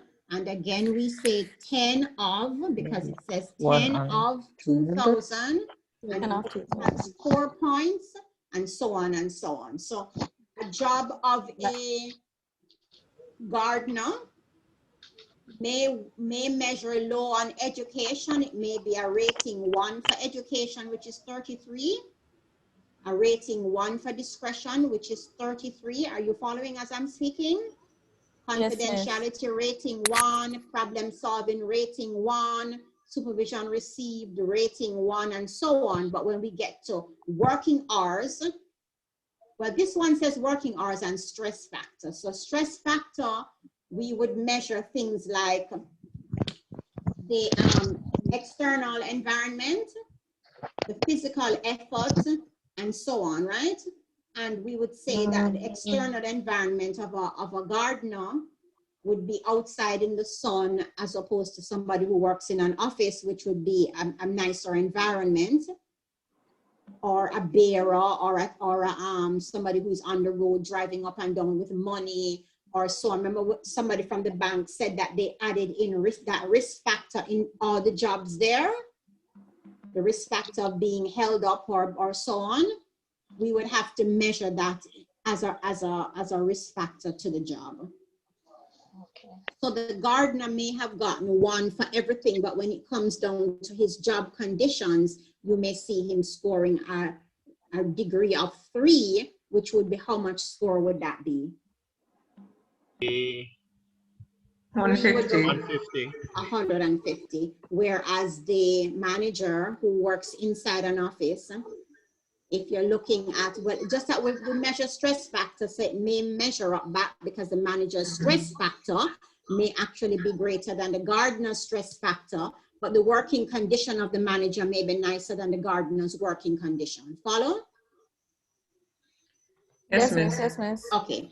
Thank you. I had a question. Go ahead. Yeah, all job evaluation instruments must use the 2,000 as max score points? No, this was just a simple one, but we do need to know what the maximum number is in order to work out the difference. So who determines that? That will be determined by the consultants working with the steering committee. So as consultants, we would go in and say, these are usually the factors that we weigh. We weigh skill, we weigh effort, we weigh responsibility, and we weigh job conditions. How much do you want in your organization for skill to be worth? The organization may say we are a heavy education institution, so we want the education element to be higher. So education, they may want a 20% for education. They may say, we don't, experience for us is not as much as education is, so experience for us may be a 5, but we do want education to be a 20. Follow? Those are decisions that are made at the steering committee level along with the consultants. Okay, okay. We break down the percentages and depend on the instrument, that number as to what the maximum number is. It's sort of subsumed in the instrument used, but the weightings are discussable. What's the lowest possible maximum score points you have seen being used? No, or you would recommend? No, keep in mind that the score point is not as important because we're talking about everybody is used, everybody. Those numbers really mean nothing unless you then stretch the hierarchy. So if I had used a 100 on this instrument, all that would have happened is would have had a lot of point for the things, but we will still come back to the same relativity. The gardener job would still fall the same place. The secretary or the admin job would still fall the same place when it comes to internal and the relativity of the jobs. Follow? So this number is just for mathematical ease. So for example, the instrument that we use, it has a 6,537 total points. But it's mapped into an Excel sheet, and then the numbers are worked. So what really happens is just for your understanding of it. So you're not going to be doing jobs with a handwritten sheet like this, plugging in each score.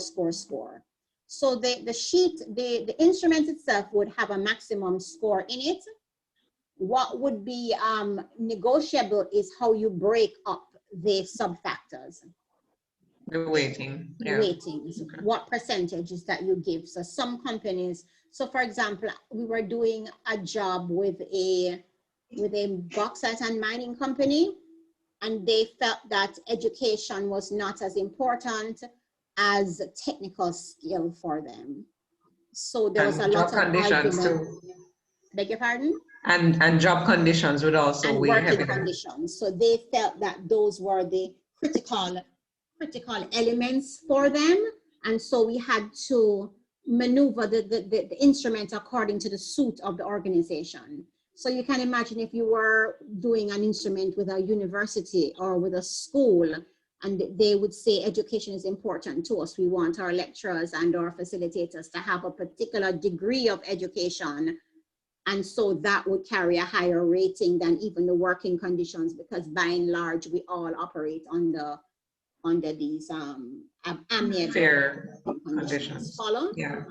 So so whereas the factors will be particularly set, the weightings can be negotiated according to how the organization sees fit. Now my next slide takes you to the actual instrument that maps over onto this particular simple instrument. So you also have this in your slides. It's on a tiny page, but just look at mine as it is. So we'll be looking at, it's asking that the job holder states the department, the date, the position title, the date appointed, and function of the position. So they would write from their job description, the function of the job. This job serves to do this. Follow? It asks for a description of the duties of the position, and they would describe according to their JD. Then I want you to be able to see, so I'm going to try and make this as big as I can. Okay, tell me if you can see number 1. Do you see where it says educational requirement of your position? Kind of can see it, miss, but it's a little Yeah, I know. It's Yes, miss. tiny, tiny, tiny. I'm gonna make it a little bit bigger without right, but not too not too much. off of the page. All right, so let's try to move slowly, slowly, slowly, slowly. All right, I want you to see all of them. It jumps every time it jumps out of it. All right. All right. Can you see? No, it jumps off. All right, let us put on your glasses or squint. Put on your glasses and squint. Aren't these slides downloadable? Don't we have them already in RVLE? They have them, they may not have opened them up big, but they're here. All right, if you look at number 1, can anybody see what number 1 says on the educational requirements? Yes, ma'am. One says high school with O-level English and stenography, shorthand. Are you seeing that? Yes. Dictation. Okay, so first thing I want you to put, see, I put on my glasses, so maybe you can do yours too. What it says is that there are 6 different categories. Do you see that? Yes, ma'am. Oh, yes, ma'am. Do you remember that on the education we had how many different degree points? 6. See that? So this instrument was done particularly in an administrative organization that had a lot of secretaries and many different levels of secretaries and typists and so on, right? So this was old time when we had some of these old skills like stenography and shorthand and so on, which you can see how jobs are evolving because we don't have these things anymore asking that people be okay with. Now we're asking people to be able to have computer literacy and so on and so on. So number 1 is a high school with O-level English. Level 2 is 3 O-levels and secretarial training. So here's something to note. Every level is a progression of the one before. So high school with O-level, level 1. 3 O-levels and secretarial training, dictating machine or dictation, range of office equipment, filing systems. Then level 3 says, as in 2, meaning 3 O-levels, but we needed to have basic word processing skills, range of office equipment, filing systems, and so on. So each level is one above the next one, and that's for educational, all right? I will read my instrument for you. My instrument begins with A. It says primary. Very low level ability to read, write, and do simple calculations plus work indoctrination. That's A. B says elementary vocational, so familiarization of uninvolved standard and work routine and or use of simple equipment, machine. It says junior secondary students. The first one is primary. The second one is junior secondary. The third one, which is C, says CXC. Then the next one says CXC levels of equivalent plus additional training. Then the next one says UTEC diploma level or equivalent. The next one says first degree university level or equivalent. The next one says postgraduate university level or equivalent. And the final one says PhD level or equivalent. Do you see how it's moving up from primary all the way up to the PhD level? This one has high school and then O-levels and then O-levels plus that and then more advanced word processing and then past the legal secretarial program and then 6 says other. So this instrument maps over to this data collection sheet for the job evaluation. 6 levels in education. Do you also see the 6 levels in prior experience? Yes, miss. 4, Yes, 6. miss. You see the 4 levels in current? Yes, ma'am. And then on the discretion, do you see the 3 levels in discretion and the 3 levels in confidentiality? So whatever, whatever is ticked on the job here, you would go back to your thing here And depending on what discretion was given, what rating a score would be given here. I hear a question. The discretion here, I'll read it for you. It says 1, little or no discretion required. Must exercise some discretion. And then must exercise considerable discretion. These days, we're making our definitions a little bit more clear. So I will give you an example of what we would call in our factor that aligns with discretion, we have a problem solving. So we look at the environment under which you need to think in, and then the challenges that you have to face under those, whether it's defined, whether it's repetitive, patterned, interpretive, adaptive, or uncharted. So it's just depending on how the instrument decides to describe. So let's go to the other one, scope of work. Scope of work had 4. Are you seeing the 4? And then authorities has 4, and then contact has 7. Let us see if contact had 7.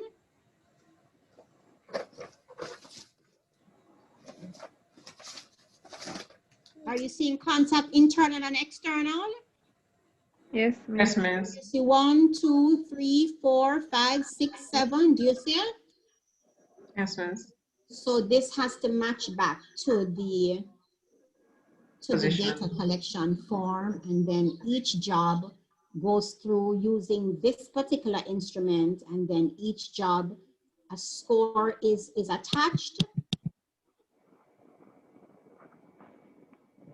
Each job is done on the different things, and then we get to what we call, okay, let me show you, let's get to something else before we actually get to that one.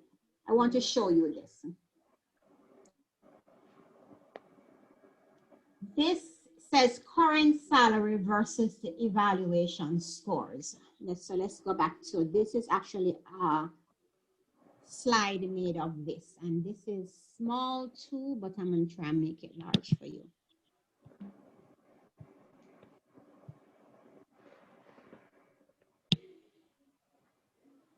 Okay, I want to show you something. All right, do you see where it says, can you see? Yes, ma'am. All right, it says rating 1746. So this particular position on a senior legal secretary got 1,746 as the score. Are you seeing it? The current salary of this particular position is 38,800. That maybe means nothing to you until you get to the next position. The next position scored 1704. So which position has scored more? Can you repeat, please, miss? First one. First one. So one is 1746 and one is 1704. Let's look at the salary. The first position's current salary is what? 38,800. 800. What's the second position's current salary? 48,600. But the second position scored lower than the first position. Yeah. Right. Salary is more. And these are some of it. Look down at the position at 1653. That's about the 2467th one. 6 one, the sixth one. Oh, wow. You see 1653? Oh, wow. And what's that salary? 52,800. Okay, so let's look at a graph of it. And you say, oh wow, but when we go into the organization, this is actually what we're faced with. We're faced with jobs. Okay, so let's X and Y axis for you here now. The axis going down is the Y axis, and that is salaries. Do you see that? Current salaries? Yes. And 189. And we get 27. So if we had about 950, we'd be somewhere around here, and when we hit the line up here, we'd hit the line at 27,981. Are you following? Yes, miss. So any score along in this range of scores, once we drop them in with the same A and the same B, we can ascertain our Y. The lovely thing is that you won't have to work this out, because you know you can put this into your Excel, and you can put it into your SPSS and so on. But it's important to know how it's worked out, so that you can understand how it is that we're arriving at alignment. Now let us go to the slide that had our 3 different lines. We were able to acquire 3 different lines here because we had 3 different minimum Ys and 3 different maximum Ys in order to get what our B is, and then we worked it from there. Do you understand? Understand enough. Yeah. So we had so this is called our proposed income or score trend line, job score trend line, because the organization was looking like this.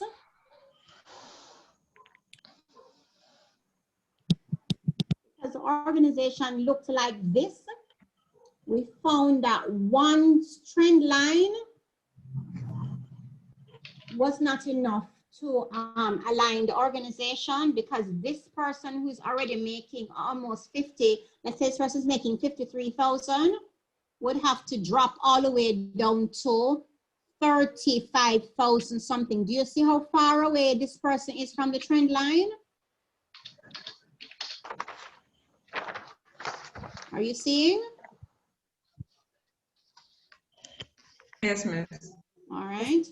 So when we align, so the third person, depending on what that job is, so we don't just do trend line to gather who is near the line. We really do have to find out what are our different reasons for making different X's and different Y's.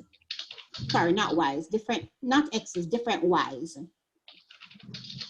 Some organizations decide to pay different ranges in salaries, and that's all decided by the steering committee.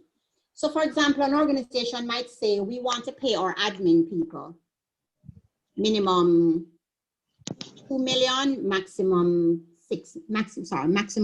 4 million admin. So all those admin jobs, whatever jobs are administrative, that's in the minimum and that's in the maximum that this company has agreed to pay. We want to pay our technical people or our IT people or some of these difficult technical jobs that we find it hard to source. So we're going to give a different minimum Y and a different maximum Y for these particular types of jobs. And so you have different Ys. We want to pay our upper management pool at a different level also. And so you have 3 different levels of X's and, sorry, of Ys, which gets us 3 different trend lines. So somebody who is making, I want to show you this. An admin person who is making, let's say 0.8 as a score, 0.9 as a score, would possibly salary different from a technical person making the same score and a management person making the same score. I see 3 persons raising their hands. Let's go. Just jump in. All right. So I have a quick question, Miss. This is Errol. Yes. Errol. What are we evaluating, the job or the person? Hey, somebody answer Errol fast. The job. The job. The person. I know, but the reason I ask is that we look at the person's prior experience when we are. No, we look at the job. No, Errol. If just looking back at the tool that we were examining. Okay. And we looked at skill, and there was a rating for prior experience. Right. So would that be speaking to the job or the person, the incumbent? Incumbent. So there are some jobs that say, that the incumbent needs 2 years experience before you come in. There are some jobs that will be paid at probationary levels until the probationary period for this particular job is 1 year. Okay. And so we have prior experience, and then we have current experience. So we're saying that there are companies that will hold incumbents at a minimum level until the current experience, and then they will be confirmed in the job. Okay. So when we talk about prior, we talk about current, we're talking about the levels of experience before you come to get the job and the levels of experience before you are confirmed in the job. Okay, so that means that somebody, for argument's sake, without, if we say 2 years prior experience is required, should not be hired in that job. Should not be?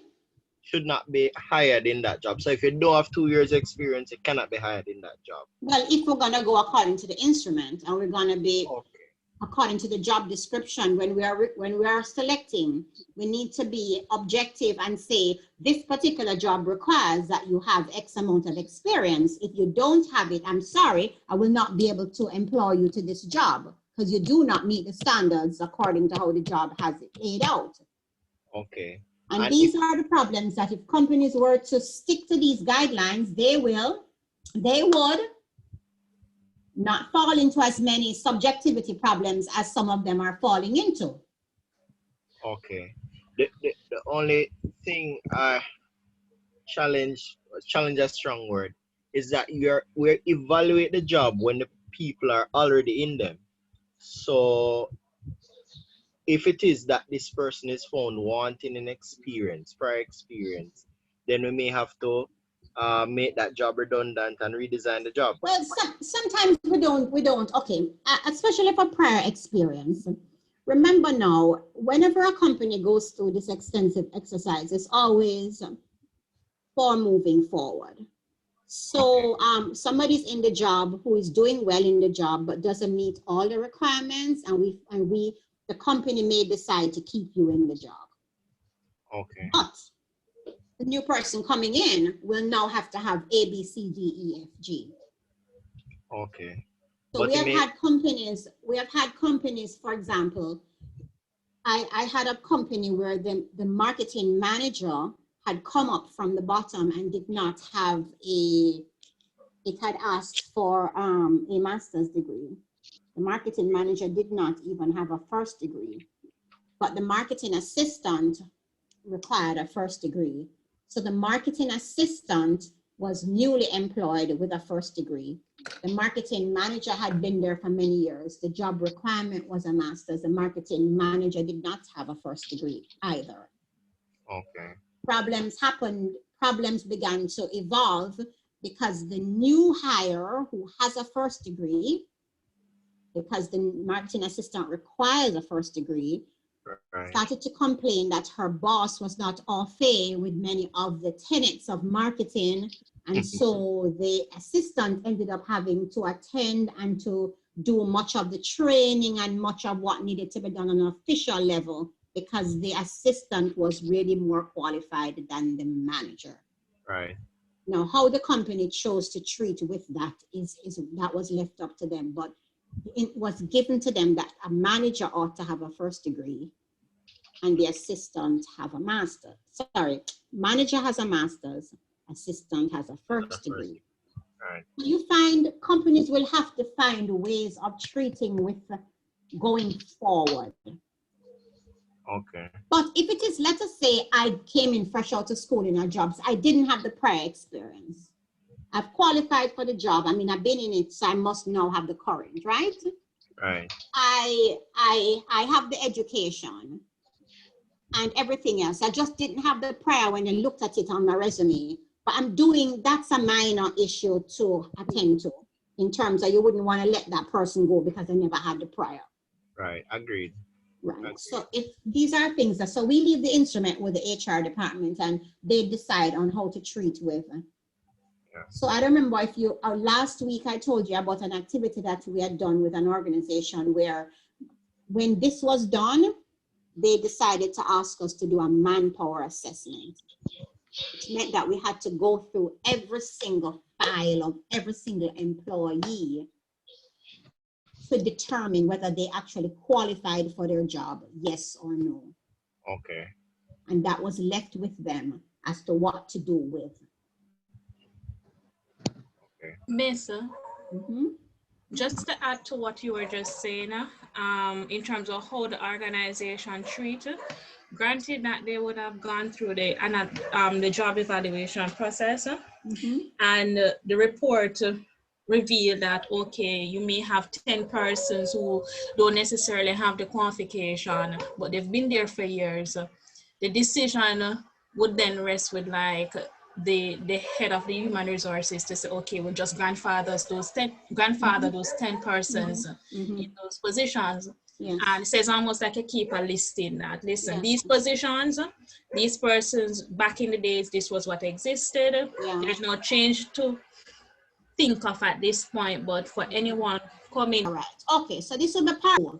We only have about 15 No, minutes. this is part 3. This is the second time that this has happened. Oh, hi, Olivine, you're here? Uh-huh. Lord have mercy. Okay, what you want me to do, Olivine? I'm going to stop recording and you do it. All right, okay. Or you, tell me what you want me to do. No, just leave it, leave it. So I'm recording part 3, okay? Okay. Okay, I'm recording part 3. Thank you for making that observation. Who's the next raised hand? Miss, just a question, Miss. The first 2 recordings are safe, right? Olivine has those, yeah. Okay. All right. I hope this will be the second time that I'm noticing that it went off. Okay. All right, so we'll piece it up and see. We only have about 15 minutes, as I said. All right, any other question as to where we are and options that HR may have available with positions that are way outside of the trend line? Miss, I wanted to ask you, I understand the red circling example that you gave, and you state that the HR maybe wouldn't make that decision for one that is outside, far outside the scale. They would, decide other things. How do they treat with this? Is it that they meet with the employee individually, or they categorize them, for all persons who would fall in that category and then make a decision? I want to know if it's like, how they deal with it or come to a decision, if it's one-on-one. That's going to be according to the organization's culture. So I'm going to give you an example that I know happened with a particular organization. So, their trend line for a particular position was a senior position, and the person had been there for years, and the qualification that the person had obtained over those years and the level that the person was operating at was, say, was where this top would be at. Are you seeing it? The 50, let us say 54. If 54,000 was any money, but let us say it was a 5.4 million, okay? When the job was analyzed, they recognized that right here, where this salary would be a 4-point-something million, would be where the line would fall. This 4-point-something million was what a junior in the particular position had scored at. Meaning, instead of, so let's just say the senior had a master's, the senior had X years of experience, the senior had certain amounts of responsibilities and accountabilities and so on. The junior had less, a first degree, less qualifications, less experience was asked for the junior, and of course, less levels of accountability and responsibility. So the junior would score would have a score here, say this almost the same score as the senior, but what had happened was the senior was actually being paid according to what the position had and not for what the job actually asked, what the job needed. So I want to say that again. The senior was being paid for what that senior person had. And that senior person was operating in a role way beyond what the job actually dictated. So it was being paid at a higher level. But when the job analysis was done for that particular position, it fell down, almost the same scoring. But when we looked, it was actually what the junior was scoring and the salary was accordingly. Now the company decided that it no longer needed this senior position.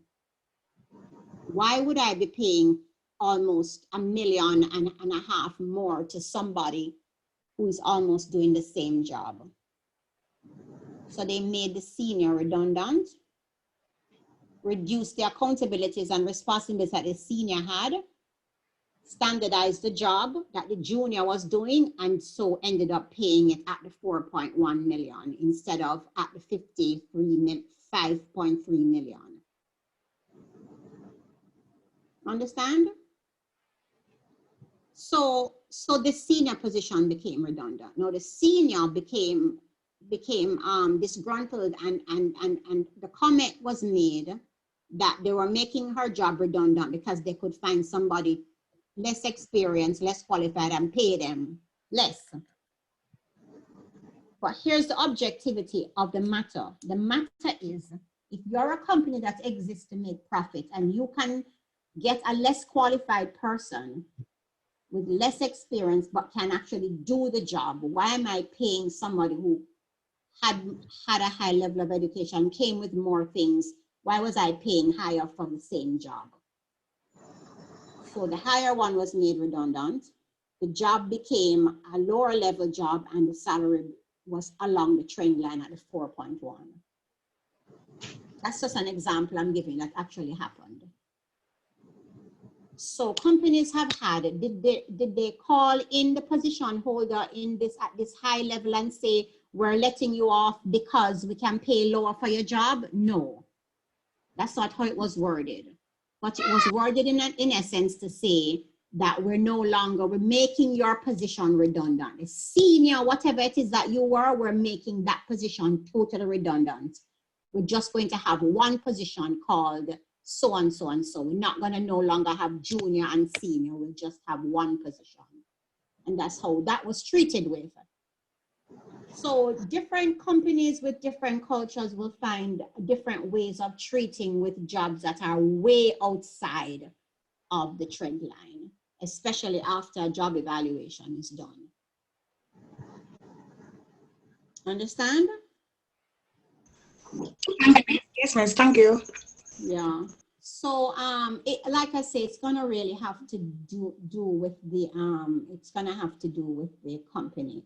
Now, out of this, we're also able to do these kinds of structuring, these grade structures. We're able to find and cluster jobs in grade 5, grade 4, depending on the company. Normally it starts at 1, grade 1, grade 2, grade 3, grade 4, grade 5. Follow?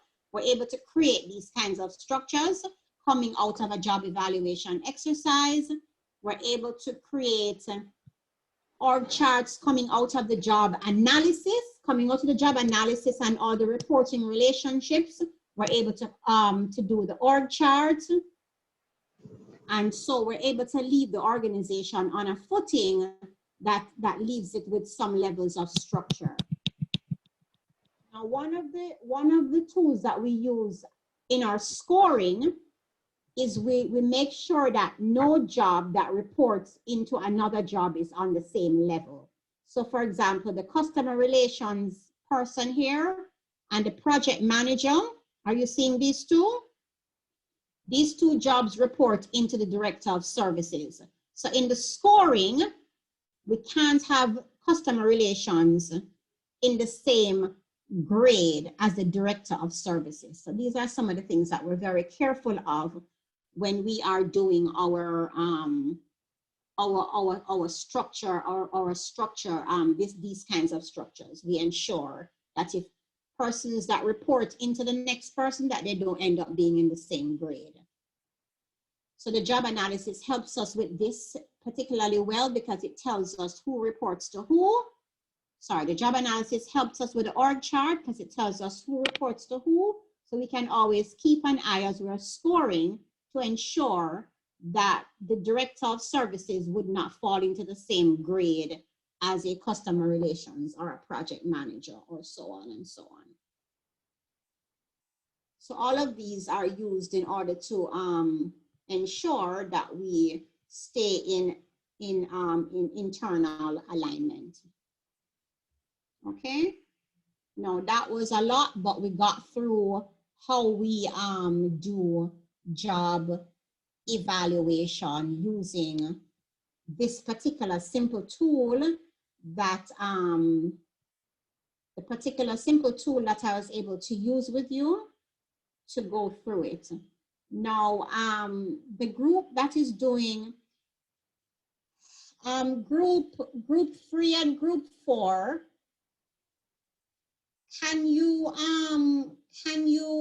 meet, get a time with Olivine and meet with me the way group 2 had done last time? I'm a little bit tired this evening to meet with any one group. Are you hearing? Yes, miss. Yes, miss. Yeah, so just get together with Olivine, get together as a group, find a time, tell Olivine, she'll set up the thing, and then I will meet with you, okay? Okay, miss. Thank you. I commit that whatever your time is, I will make myself available unless I really, really, really have another meeting. All right. And the readings are already in our VLE. Right. And did you get the Red Lobster case for group 2? Group 2, did you find your Red Lobster case? Not Red Lobster case.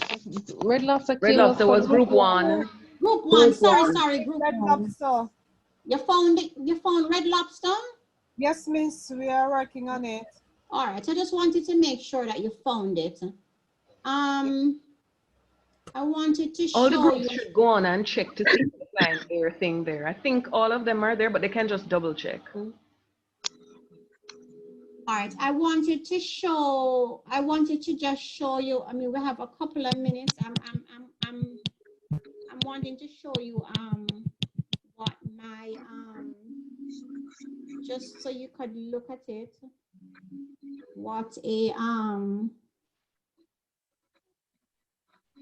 What a scoring spreadsheet looks like after we have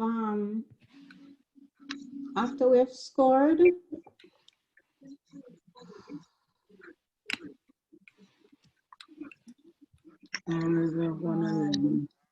I just want to make sure that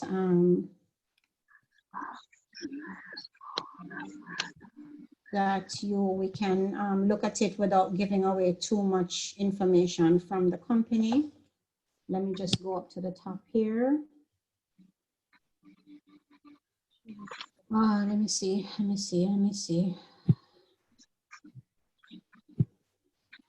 Okay, let's just move this up a little bit.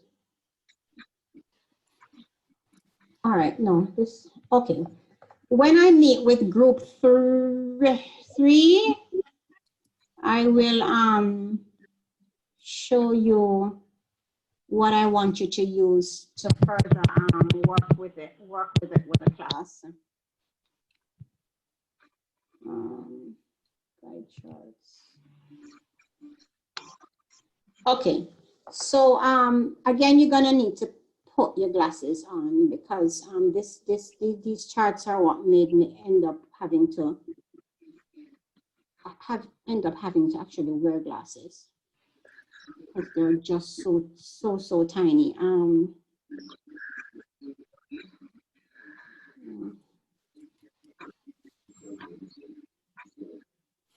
I want you to be able to see it, but I don't know why it's not showing on my share screen.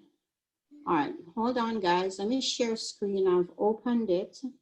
Maybe I have too many things open. Oh, here it is. Okay. Or tell me if you can see it. Yes, Miss. Okay. So, oh, make it bigger. No, why is it making smaller? Okay, sorry, guys, sorry. Okay. Okay. So this is just one actual set of factors that we look at under the knowledge. So this one says knowledge. And then we look at the education factors down on the A, B, C, D going down. Somebody tell me yes or no. Yes, we're seeing it, Miss. Well, I know you're tired, but I have 2 more minutes with you, so look quickly.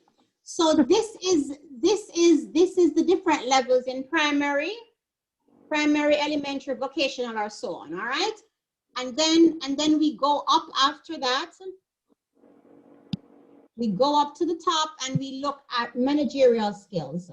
So we go from non-supervisory to limited to related to diverse, and each of them has a description of what it actually means. Non-supervisory means that you receive close and direct supervision, you receive general, and you request others to act at times. And then limited means this, and so on and so on. And then we go down to the bottom where we have the human relation skills. It's either 1, 2, or 3, either basic, important, or critical. Now, let us say a job requires a UTech diploma, which is E. We go to across and we find how much managerial skill does this job pertains. And then we find how much human relation skills, and we find where the axes meet and we get a score. It's a lot more complicated than the one that I showed you in training, but in the end, it comes back to the same thing. A score is given for each thing, and then they're added up, and then salaries are determined. So whatever the instrument looks like, they all come back to the same thing, where you make a score and then you determine where the job falls in the ranking. But this is just this is the sheet that we use. So this is the problem solving chart. This is the working conditions chart. And then the accountabilities chart. It's a lot more complex, but as I said, it's the same kind of approach, okay? So Belinda and Tamika still have hands up? No, miss, sorry. No, miss, sorry, all right. So today we went through, it's a lot, and I know your head is kind of squeezing, but we went through job evaluation, looking at how it is that we measure jobs and how is it that we give the relative worth of the job to the organization, and how it is that salaries are determined according to job evaluation, which stems out of job analysis, because we analyze the jobs, find out all that the job does, we write these job descriptions and specifications, and then we take that and we weigh the jobs according to the different areas that we look at in the instrument. A score is obtained and then a salary is achieved. So next week, here's how we'll do next week. So next week we'll have 2 groups that will be presenting. What I want to do quickly is I want to do a little bit on job analysis and how it works with the market rationalization and so on, and then we will start our presentations. And then from each presentation, I will give feedback. If there was something said and you have a question which the group cannot answer, I will fill in, and we'll do that with the 2 presentations. And then the next week I'll come back and recap something or point something out or sharpen something up, and then we'll have another 2 group, and then we'll do that for the 3rd week as well. I will have you, my Gmail is currently clogged, so I'm committed to sitting down and clearing it so that I will have space to receive your projects. Remember, I had said I had wanted you to print them and take them in, which I still do, but I want you to email them to me because I will pick up from Olivine the printed just so that I have them to keep, but I will grade, I'll begin the grading process for the soft copy that you send to me via email. Okay, so each group will email me their email me their content material either before or by the end of the day of presentation. I will begin the marking, and then all groups feedback, grades, and so on will be given at the end of the 5 weeks.